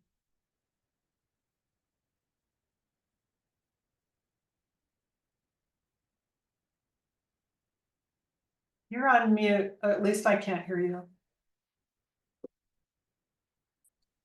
Sorry about that. Mhm. I don't know if there's others on this committee who are not from Oregon, but I would very much appreciate it if you could explain some of the acronyms that are being used. Oh, sure. Yes. Was there one in particular that you? The two you just were referencing, the PEB and the OEM or whatever. OEB. PEB is OEB. Public Benefits Employee Board. OEB is. I kind of figured that one out. But... Okay, Oregon Educators, is that right? Yeah, Oregon Educators Benefit Board. So OEB is for all the teachers and school employees, and then PEB is for all the government employees for the state. So they are two very large state-run systems of benefits. Yeah. Brian. Thanks. Thank you. Whose job is it to sell this? And the reason I ask is we've got a lot of really smart people putting a lot of effort around this. And there's still, I still get nervous about who's going to spin it this way and who's against it and how it's going to get, who has the job of making sure that this evidence-based, scientifically driven, economically sound package we're putting together doesn't just get called radical and thrown down. Well, Helen may have a good answer, but I'll tell you my answer. I think all of us are responsible. So each of the committees contributes to how we're going to make that case in our various areas, like the plan design, how it's going to be paid for. But we do have a communications committee who is responsible for developing that messaging, how we're going to promote and present, and also for doing more of those types of focus groups and to key stakeholders who we need the buy-in from for sure. So Helen, do you want to add to that? Yeah, we've been thinking of, several groups of people that really need to buy into this in order for it to fly. The healthcare community, for sure. And we're not there yet with the healthcare community. I'm so happy to have so many enthusiastic advocates here in this group, but we're not representative of healthcare more broadly in the state. The business community has to buy in because it would be a radical change for them in all kinds of ways, financially and how they relate with their employees, and offering benefits is obviously one of the main ways of businesses use for recruiting. So it's going to change things massively for our entire business community. Legislators, we need legislative champions to kind of pick this up and make it go, because whatever we recommend is going to require legislative action in order to operationalize it. And then the general public, we have to talk to the everyday Oregonians and get them to understand sort of what we're talking about, and then agree that this is better than what's going on now. That's a very big ask. And it's really daunting when you think of it in terms of we have to come up with a plan and then we have to sell it to all those people. And we certainly need continuous engagement from all of those groups as we go. And that's the charge of our community engagement committee, to help us figure out how to do that. They have a great consultant on board with them to help develop some planning around that.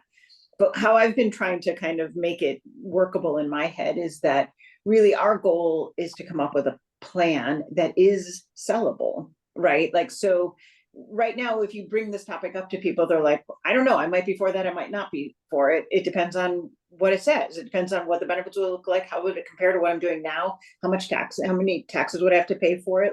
I don't know if I'm for it or against it. So our job is to be able to put something coherent in front of people so that we can start selling it, right? And so it's not necessarily the work of this group within our timeline to sell this plan to everybody who needs to buy in. We need enough engagement from those groups, those interested parties, to make sure that their needs and considerations are being met. But we don't have buy-in from the legislature, for instance, right now. We have people who are on our side and supporting us for sure. We have the legislators who sponsor the bill and several others. But, we can't ask people to, really push it forward until we can show them what we're asking them to push forward. So there's a little bit of a chicken and egg process that has to happen. But yeah, selling it more broadly is a big challenge. Yeah, and also to Helen's point, I think we really need to show people, okay, this is how much you're paying now, and this is how much you'd be paying with the universal health plan. So it's going to be really important for the Finance and Revenue Committee and this committee to agree, on what's covered, how much it costs compared to our situation right now, so we can just show side by side the savings that we anticipate. I think that's how we convince people, individuals anyway. Yeah. Thank you. Thanks for those questions. So next slide. So going to more of the key components of a universal healthcare plan, of course, we need our healthcare professionals. So we agreed that any licensed or authorized practitioner in Oregon who provides healthcare services that are covered by the Universal Health Plan would be a participating provider. As I mentioned, any individuals in Oregon could see any of the participating providers. They're not limited in a certain network. And one thing I wanted to mention, that this is where there are limitations in insurance, that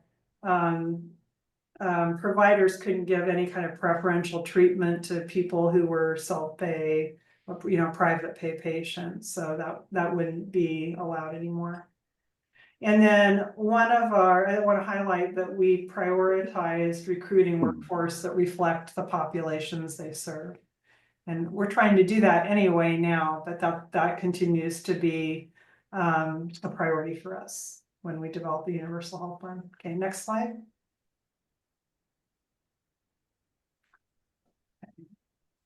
So this is really an outline of provider reimbursement, and this is where we'll need your help in this committee.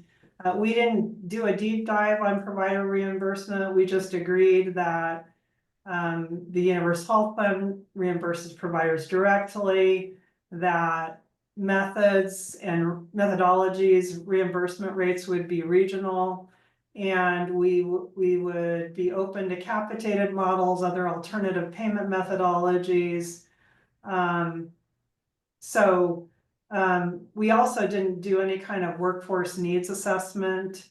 And I just wanted to mention, having spent time analyzing workforce gaps myself in the behavioral health system, I really believe that we will likely need more than one committee meeting, to get this worked out. That's a pretty big task when you're looking at the whole healthcare workforce.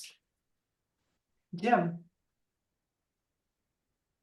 On my own, okay. So as I think I mentioned, I've worked with state of Maryland in their system. And one of the things that I have learned from there is that the more complicated the reimbursement mechanism is, the easier it is for experts to game the system. So I urge you to make it as transparent and as simple as possible to avoid, and you see that right now with Medicare Advantage and the way that Medicare Advantage firms are able to game the risk scoring mechanisms. So I urge you to make simplicity and transparency sort of stated goals in this process. Yeah, that makes a lot of sense. Thanks. Next slide. So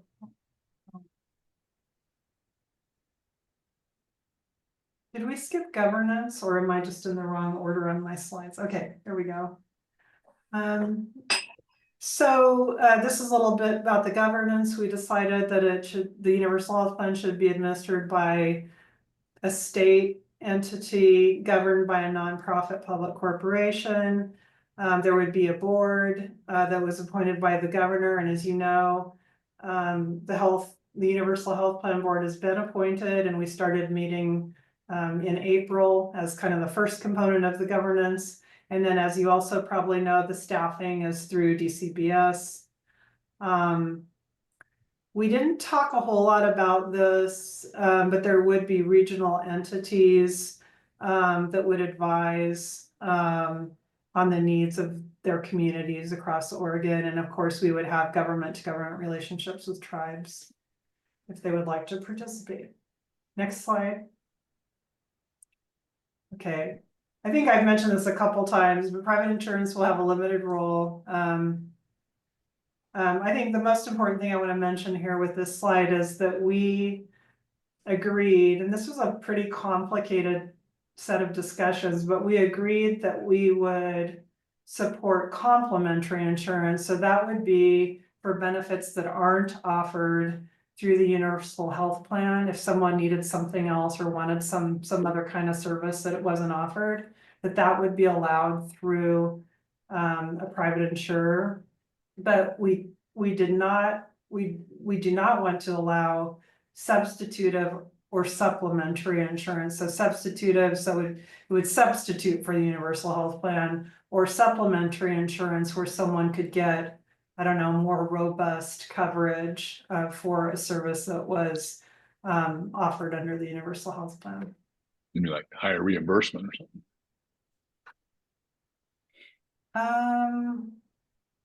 I don't think that was it. I think it was more about the type of service or level of service. Do you want to say anything about that, Helen? I don't know if you're. So you're referring to the contract with third parties? Uh-huh.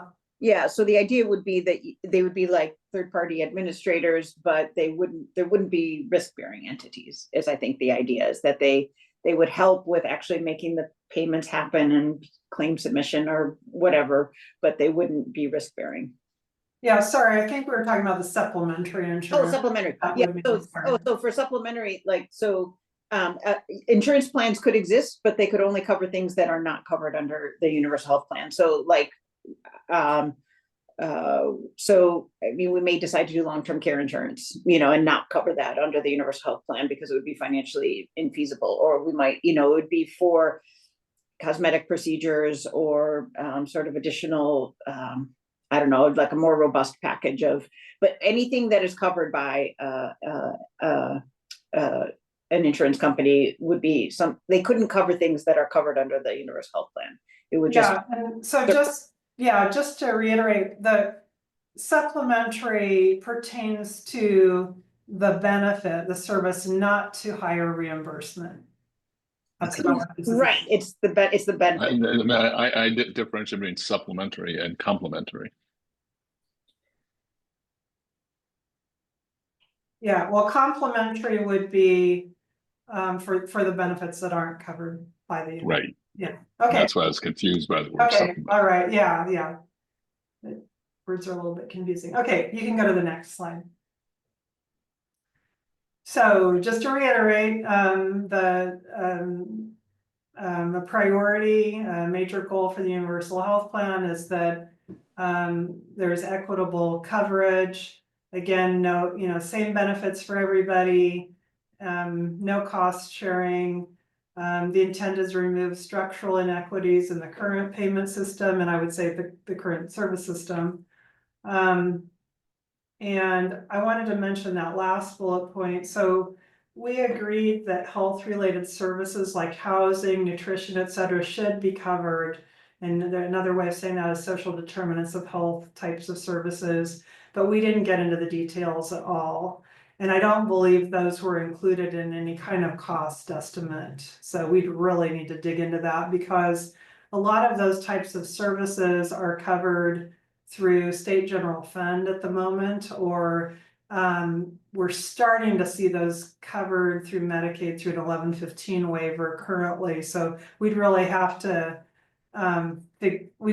do some deep dive, on what that would look like. Next slide. So we didn't, as it says here, didn't make any final recommendations on a financing system. We really ran out of time and didn't get to consensus on the details of the payroll and the income taxes. But we are addressing these issues through our Finance and Revenue Committee currently. We did recommend, though, that the tax revenue would be put into a dedicated healthcare state trust rather than just put in with the rest of the state general fund. There were also lots of details concerning a federal waiver, and ERISA was super complicated in my mind anyway. Employee Retirement Income Security Act is what that stands for, and it sets minimum standards for retirement benefits in the private sector. We did estimate program savings in our preliminary recommendations of $980 million in year one using 2026 dollars. So can say that. Yes, Jim? Just for clarification, since I work in this space, ERISA also includes health benefits. You said you. Okay, yes, sure, thank you. Would you agree with me that this is a complicated topic?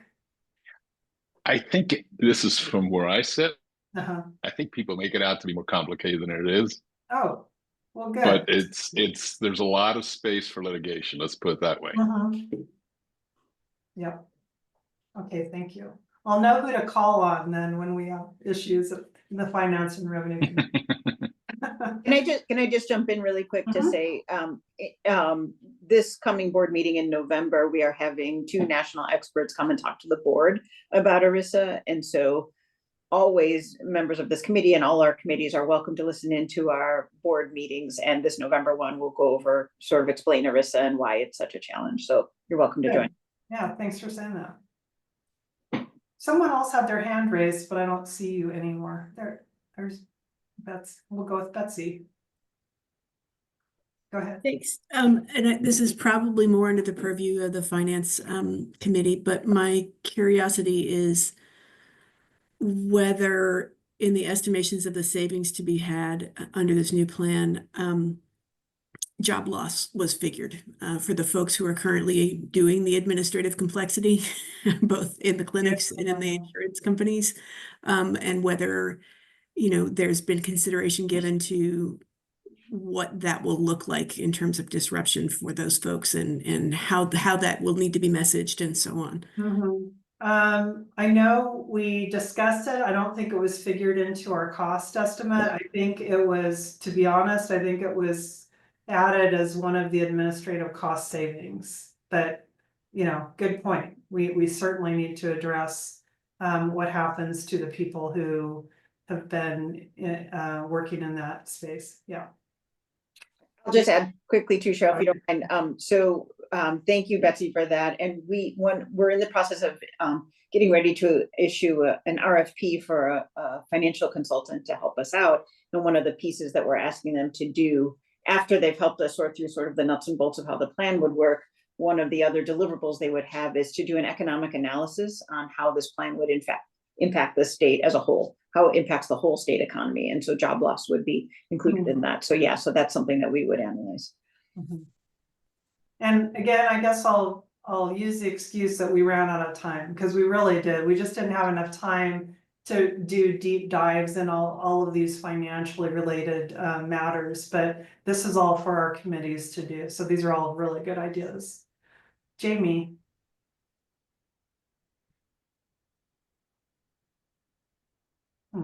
I saw her and now I don't.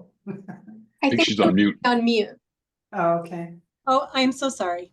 Oh, it was a snarky comment that folks who have been working in actuarial circles and helping support the complexity of the healthcare system could come be scribes for primary care providers so that we can see patients face to face instead of with a computer in front of us. But my other real hand raise was it just seems to me a comment or a question for clarification that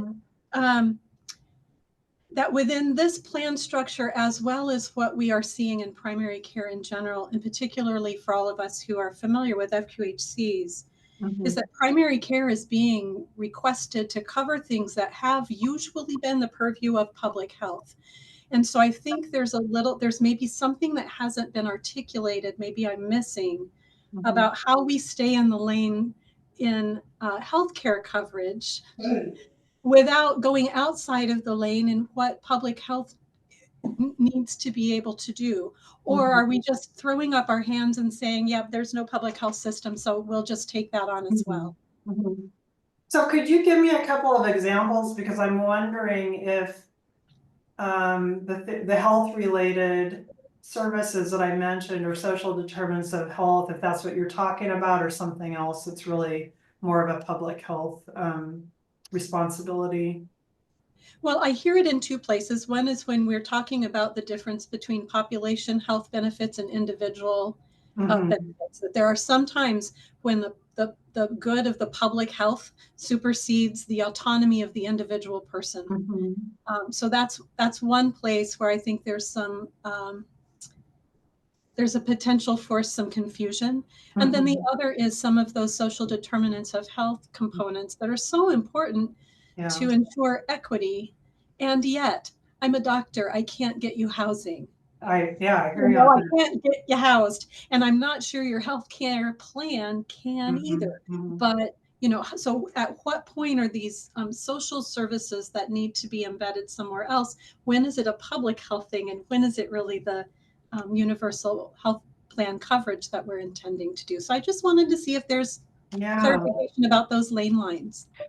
Yeah, that's a really good question or group of questions that we didn't figure out because we didn't even cost all those services out. I mean, with housing, you can get to hundreds of millions of dollars fairly quickly. I know that because we're constantly trying to tackle that problem in the behavioral health system space too. And we're also not housing experts, but we've moved there, So I think the decisions maybe that this committee have to make or in terms of recommendations are like, how far do we want to take it? How much can we actually afford? Because the Finance and Revenue Committee will kind of come up with some budget scenarios. So we'll see how much we can really afford to add those public health related services. And so we'll just I think that's a good thing that this committee will need to really grapple with. And if we don't cover some of these more population health related, public health related services, then we need to make sure that there is another funding source for these services, whether that's state general fund and or, other sources. And that's, to be honest, that's what I'm always concerned about in terms of behavioral health coverage. If there are certain behavioral health services that won't be covered by the universal health plan, how can we assure that these necessary services will still be funded, through state general fund or perhaps another, federal source? I don't know. So those are really important questions. And we may have to have a few different scenarios and then see if it fits into the budgets that we come up with in the Finance and Revenue Committee. That's my answer right now. Chenwei, I didn't know you were here. Yeah. I just want to make a quick comment about one of the challenge for this committee to evaluate and ultimately probably decide or recommend is how we set the boundary of what is public health, what is social determinant of health, and what dimension of behavioral health that the universal health plan shall cover. Because the question is not whether we set boundary, the question is how and where. Because without boundary, both public health and social determinant of health can eventually cover everything related to our life, work, economy. And that's why we need to set the boundary. And just give you a quick example, currently under OHP, they provide the portable air conditioning unit for Medicaid recipients who are high risk at heart attack and other chronic conditions. And one of my colleagues at OSU is conducting an evaluation to see the cost benefit of such. So this fall into the social determinant of health, the air conditioning unit to help prevent stroke, heart attack. And that was actually the classic example. I remember former Governor Chris Hubbard, when he was advocating efficient healthcare and universal healthcare, he always used the air conditioning unit as an example. I'm so glad that that example eventually got implemented in the OHP. So that's just one example how we assess and set the boundary of what is public health and what should be covered under the universal health plan. Thank you. Thanks, Chenwei. Yeah, the air conditioners are finally covered just now through the new 1115 waiver. That's right. Jim? You're muted, I think. I didn't want to drag this point out too much, but that line of thinking is actually used when the state of Maryland went to their global hospital budgeting, because they cited the examples of hospitals and community programs that did outreach to do things like HEPA air filters and air conditioners to reduce inpatient hospital admissions. And they were so successful that the hospitals shut the programs down because they were losing revenue. Oh my gosh. Okay. All right. So that was kind of Maryland's logic, part of Maryland's logic for going to global budgeting systems. Wow, it's amazing. Mike. Yeah, thanks, Cheryl. So I'm going back to a topic that was a couple slides ago, and I think it dealt with recruitment. To have a more diverse provider population. Yes. I think that's what it dealt with. I'm not quite sure kind of how we as a health plan would be able to do that directly.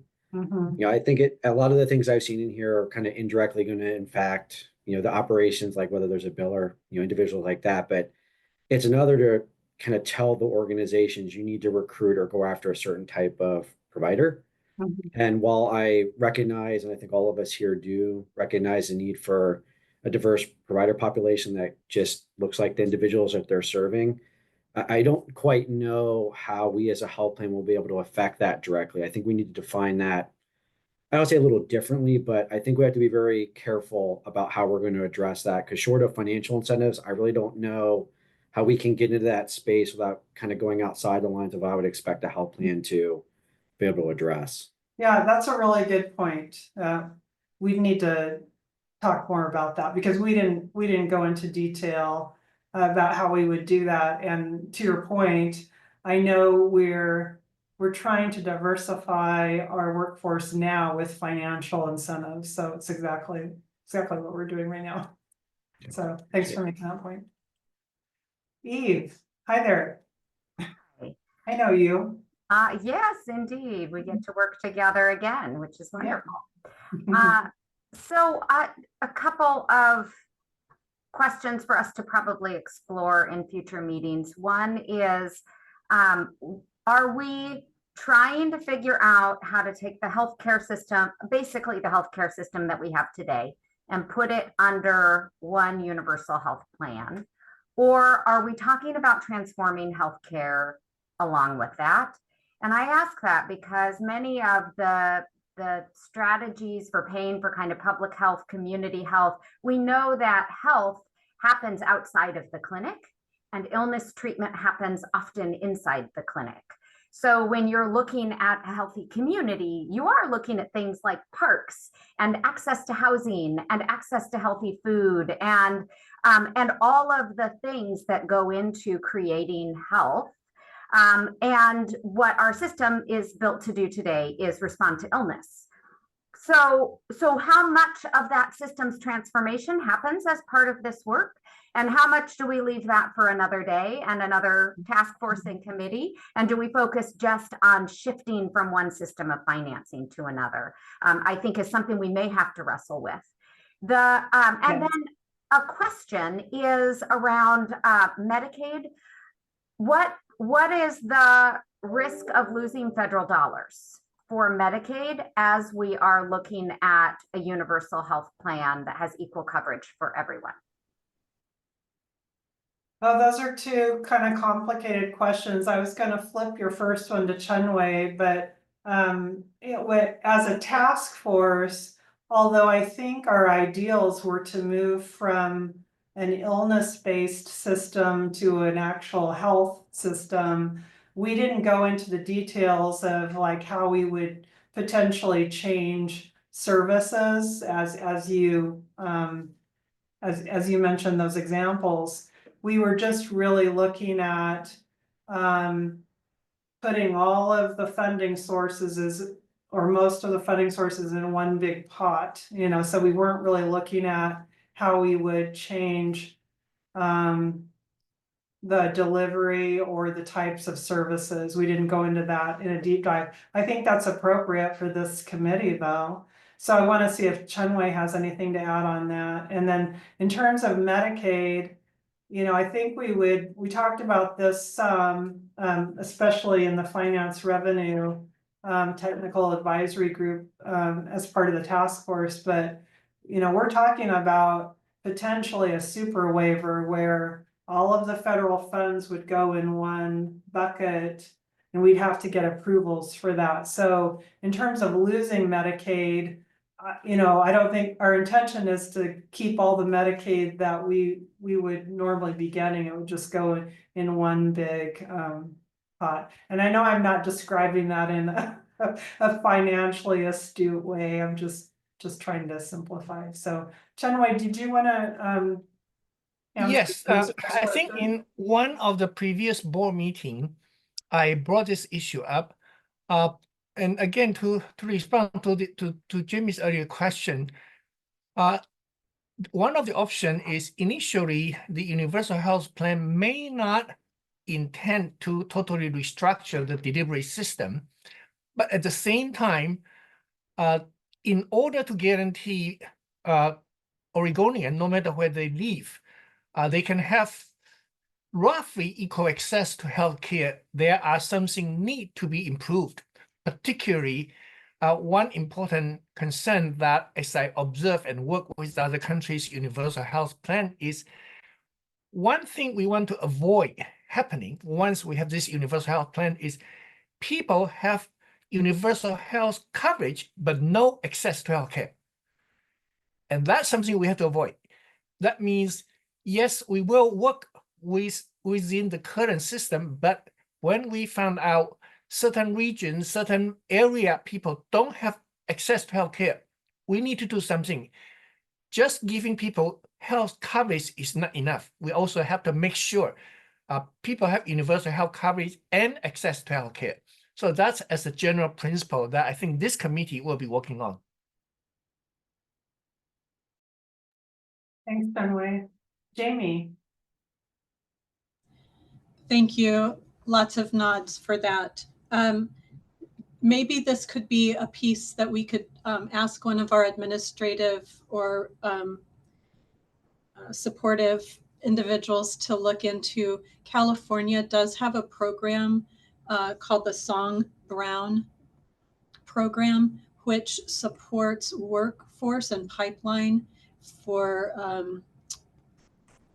trainees who stay and work in the places where they were trained among the people that they represent. So that may be something that we could bring as a potential looking forward.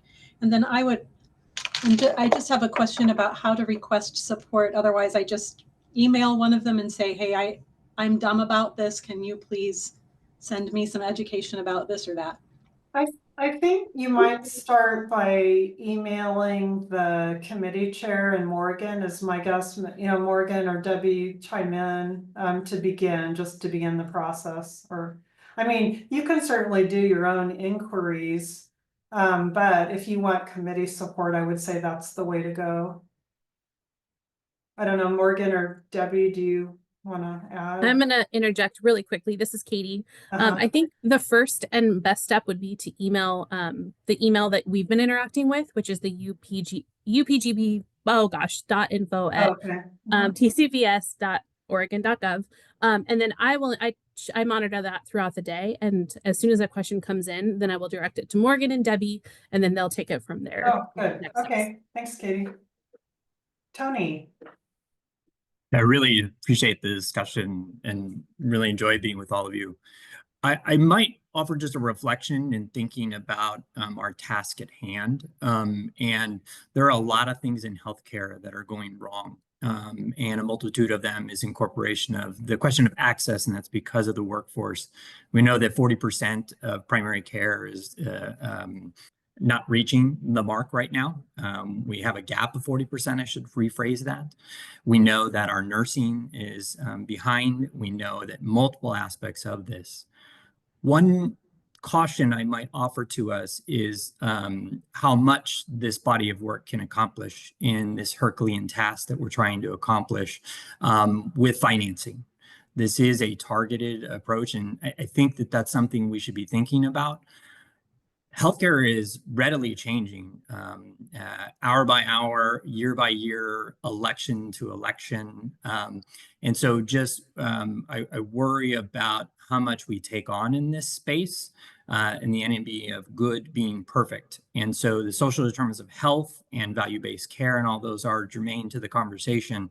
But I think that working from an existing structure that we need and getting that essentially super waiver and a pot of money is kind of one of the main tasks, right? I think for us in thinking of that. So I just think of maybe just a caution about how much we take on when we're thinking through this question. Thanks, Tony, for grounding us in reality, and we can't boil the ocean, so I appreciate that comment. Tashreeq, I'm sorry if I mispronounced your name. No, you pronounced it right. Sorry, my video is not working at the moment. The camera is not working. Anyways, I just to focus on the access to healthcare that people get. I want to shed some light on the fact that, in rural areas, even if people don't have really good access to primary care physicians and primary care providers, they still have access to pharmacists. And as PBMs are becoming more and more powerful, we are also seeing a mass exodus of independent pharmacists away from these rural areas. And we're also seeing people losing access to some kind of healthcare or some kind of healthcare professional that they had in the past. Now, I know like a lot of insurance companies do work with pharmacists and they get some of the services reimbursed through them. But I would urge this body to consider the role of pharmacists, the part they play in the community, and see how we can utilize their knowledge, their skill, and their education to provide good access to healthcare to Oregonians. Thank you, Tashreeq. That's a really important point. And it's a provider type that we haven't focused a whole lot of attention on. So we certainly need to talk about the role of pharmacists. Totally agree. Gabriel? Thanks. Yeah, like everyone else, I really appreciate this robust discussion. I would like to second Tony's comments. I think given how much we have to accomplish in a relatively short time frame, I think there's a real risk here that we could get big eyes about doing really big things, and it has the potential to really undermine the critical task at hand. So I would encourage us to maintain a reasonable degree of sort of focus. In terms of workforce, I also needed to chime in there. I know Jamie had mentioned some programs in California about sort of pipeline programs, and it's certainly the case that we have real disparities in access, whether it's to primary care or to pharmacy care or any other number of healthcare specialties. One of the organizations I'm directly involved with is the Oregon Area Health Education Centers, which is a statewide program that has embedded regional centers throughout the state. That really focuses on identifying students as early as high school and cultivating their interest in healthcare careers and supporting them along their educational journey until they're trained in whatever healthcare fields they are, and really works with the Office of Rural Health to incentivize people to go back and work in those sorts of settings and in underserved settings, in urban underserved settings. So totally agree with Tashreeq too. I mean, I think our pharmacists can help us out a lot, and we need to be creative about who can do what. But with regard to workforce, which will be, to some degree part of the work of this committee, I'd encourage us to, realize that we have some robust infrastructure already existing and doing some of that work. Oh, thanks, Gabriel. That sounds like a great resource. Appreciate you mentioning it. So I'm going to finish just my very brief, the rest of my presentation, and then we can go on to the next thing. I think we're going to do some reflections, and I really appreciate the robust discussion too. You guys have a lot of great ideas.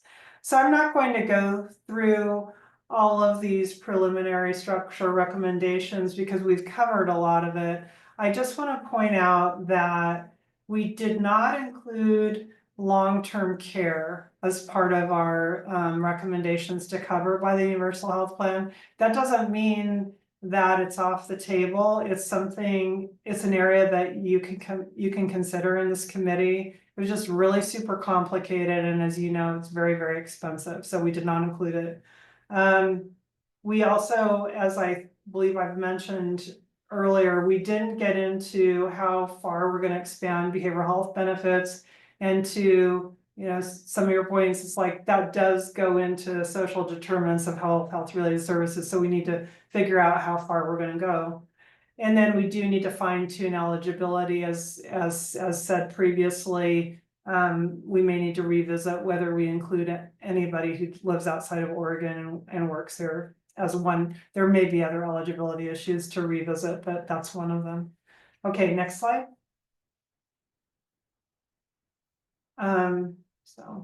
So 6 and 7 are recommendations on how we plan to work with and pay providers. These two areas need to be fleshed out further for sure. 8 and 9 pertain to the role of insurance, and I think we've gone through that already. And the most important thing maybe is that the fact that coverage is not connected to employment under this plan.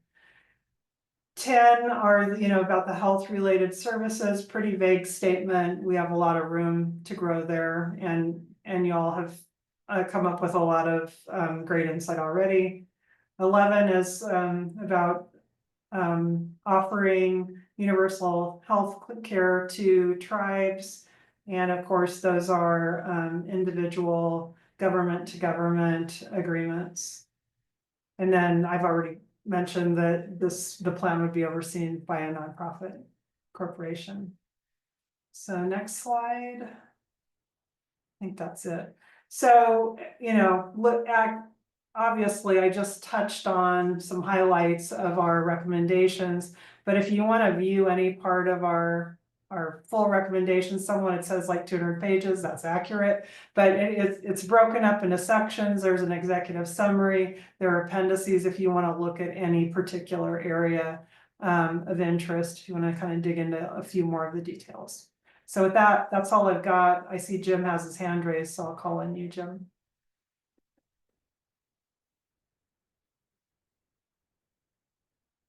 You're on mute.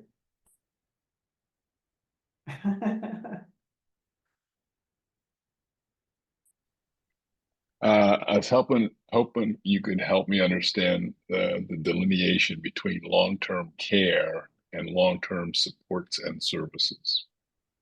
I don't know if we delineated that, Jim. I'm thinking of I'm thinking of a friend of mine who's caring for his wife with dementia. That would definitely, I believe, fall into long-term care.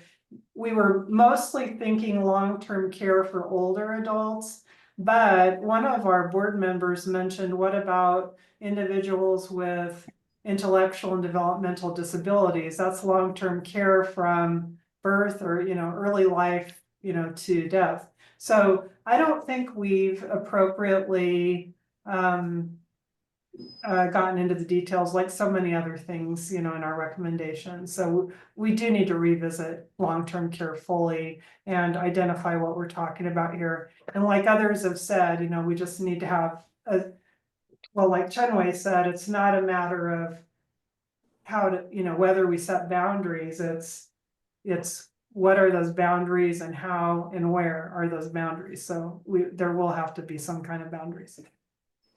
Chenwei, go ahead. Yeah, just a quick comment on the definition of long-term care.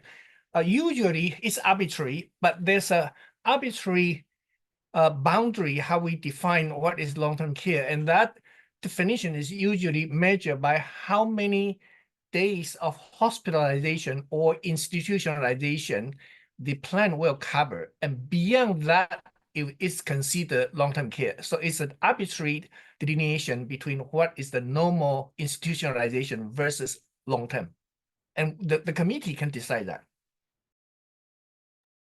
Thank you for that explanation. I didn't know that. Okay, I'm going to hand it back over to Debbie.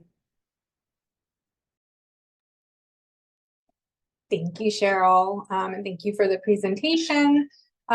We kind of already jumped into some of the reflections. Next meeting, we will start discussing benefits and then take a look into the Public Employee Benefits Board benefits that were recommended by the task force. We'll also look to see how this compares to other benefits plans, have discussion on that. I know today was a lot of information, a lot of us talking to you, although I do think there's been some room for discussion, but definitely future meetings will be more focused on discussion amongst the committee members. So I know we got a jump start on reflections, but we don't have any public comment today. So we do have a little bit of leeway till we wrap up. So I'd like to open up any additional reflections from the committee. And Christine, I see you have your hand up. Thank you. Going back my history, I'm a benefits broker first, ERISA attorney second. And to Tony's earlier point, and also Jim will probably hopefully agree with me on this, as a numbers person, as an underwriter, if you give us the dollar figure, which of course is more of the purview of the finance committee, an actuary can, just like Lego blocks, move benefits in and out in many different ways to come up with a plan design that will meet the number that you have given to us. So in that regard, designing a benefit plan, when you're only looking at this is the number we have, what can we buy for this number, becomes a discussion. And I'm glad all of the doctors are on here, because you know better what the public health needs when you have a dollar finance, when you're working towards a number. I think we're getting ahead of ourselves thinking of all of these additional very important things, because without that number, we could be way overshooting, pie in the sky dreaming. We could be pleasantly surprised. I don't know what the finance committee is going to come up with. Very interesting.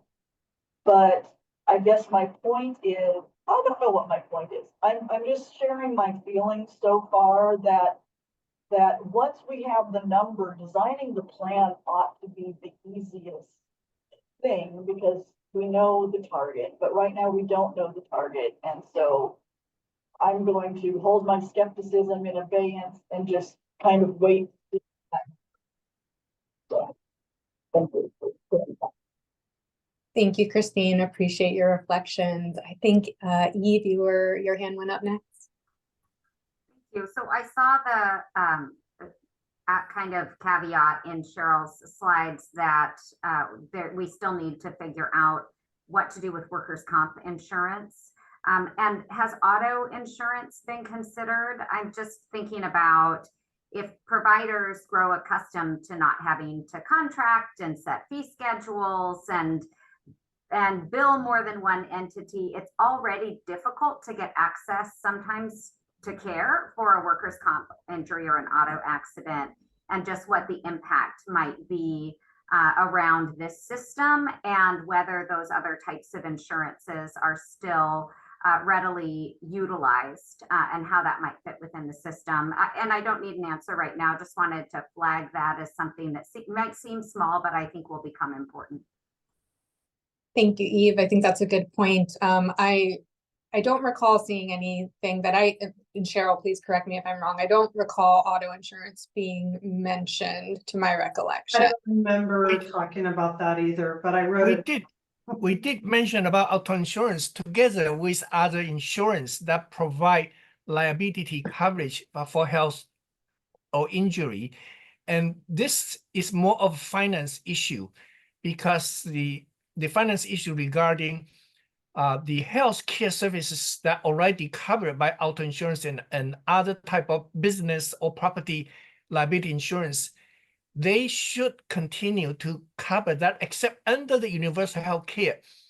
The money they paid for the liability, injury or disease should come to our universal health plan finance. And that's a detail will be discussed in the finance committee. Thank you, Chunwei. I'm going to lose track of the order, but I do believe, Julianne, your hand was next. Thank you. I'm just trying to wrap my brain around the fiduciary responsibility that the state is going to take on here, and how, like, I think Christine will probably echo this with Arissa. How are we going to address Arissa? How are we going to address the fiduciary responsible party? What happens when there's not money in that account? Like, there's so much that we don't know, that to build a plan feels like we're putting the sail on the ship without putting the hull together. And that's what's making me a little nervous about this. Thank you, Julianne. And Rob, I think maybe your hand was next. That's certainly possible. Yeah, I was just going to say I appreciated Chenwei's comment on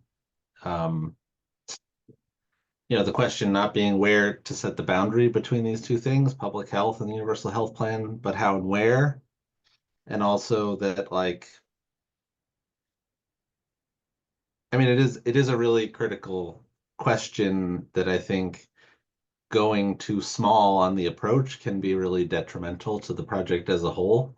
So that is to say, when you integrate public health with, like, the universal health plan, this generates cost savings, right? If people regularly know where their food is coming from, this, which is, maybe this is a public health issue, then regularly generates cost savings in the universal health plan, and furthermore needs to fold into one of the projections of what the cost of the universal health plan could be, which is just to say that sometimes if you don't think big enough, then you actually can't accomplish the project that you want. So definitely, like, hearing some suggestions for, simplicity and not going too far in this way. And of course that's correct, but also, yeah, sometimes thinking too small, like, makes it so you can't do anything.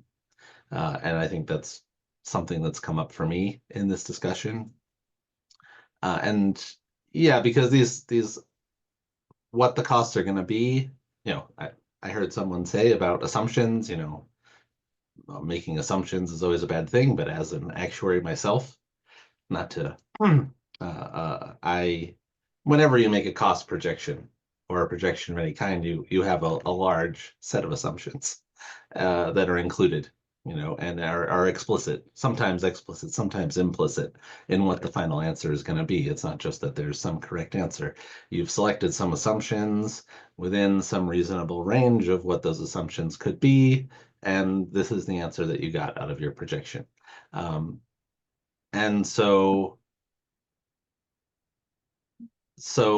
actually drilling in on what some of those cost and cost saving assumptions could be. And I think being open and big when thinking about those assumptions, just as like a silly example, but maybe not so silly, what impact does not having to worry about medical debt or where your food is coming from have on mental health and behavioral health sort of costs that you might incur through the universal health plan. So yeah, I think I've been heartened to see that this can be a really central part of this discussion, and that my 2 cents is that there's no clear answer. Understanding the benefits of simplicity, understanding the benefits of complexity, finding that balance is I think going to be really important. Thank you, Rob. Jim?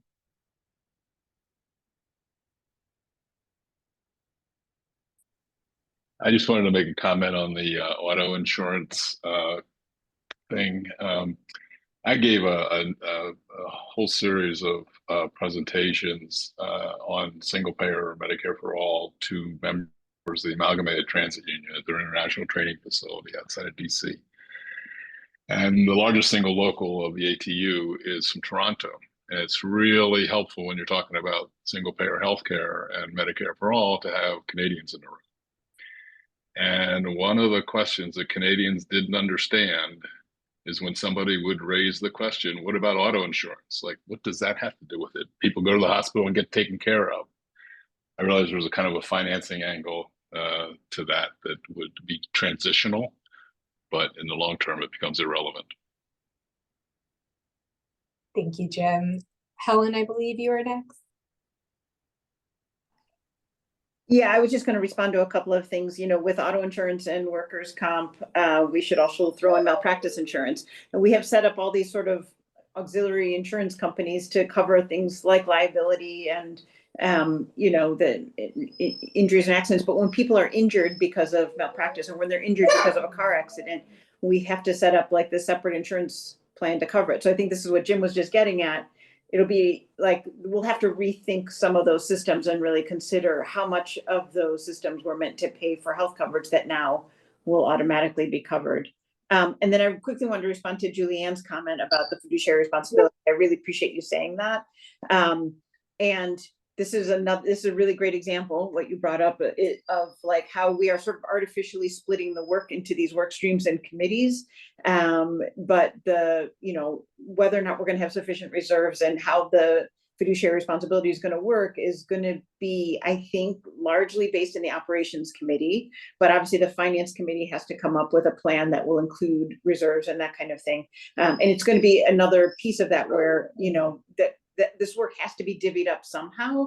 And so we kind of created these boxes and these lanes for people to work in, and we're going to overlap quite a bit. But the idea is that this isn't really a state-run health plan, right? So this is a public corporation, like OHSU is, run by a governance board, and it's financed by a trust that's based in the Treasury. So the state's not running it. Like the people compare what we're doing to sort of setting up something similar to SAFE, and having it run as a public corporation. So I don't know how much that helps, but that is all stuff that's being thought of in other areas. Thanks, Helen. And Tony. Yeah, thanks, Helen. Thanks for that clarity as far as the risk-bearing entity and clarity as that being a public corporation. I think that's a really important distinction. To Julianne's comment, I think ERISA is a really important feature we need to be paying attention to. 770 and the Universal Health Task Force drew a lot of attention into that, learned a great deal on that. And I did hear, and maybe Morgan or Debbie, somebody can clarify that will come to this body to bring clarity as far as the workaround for that. Are we going to have a presentation on that?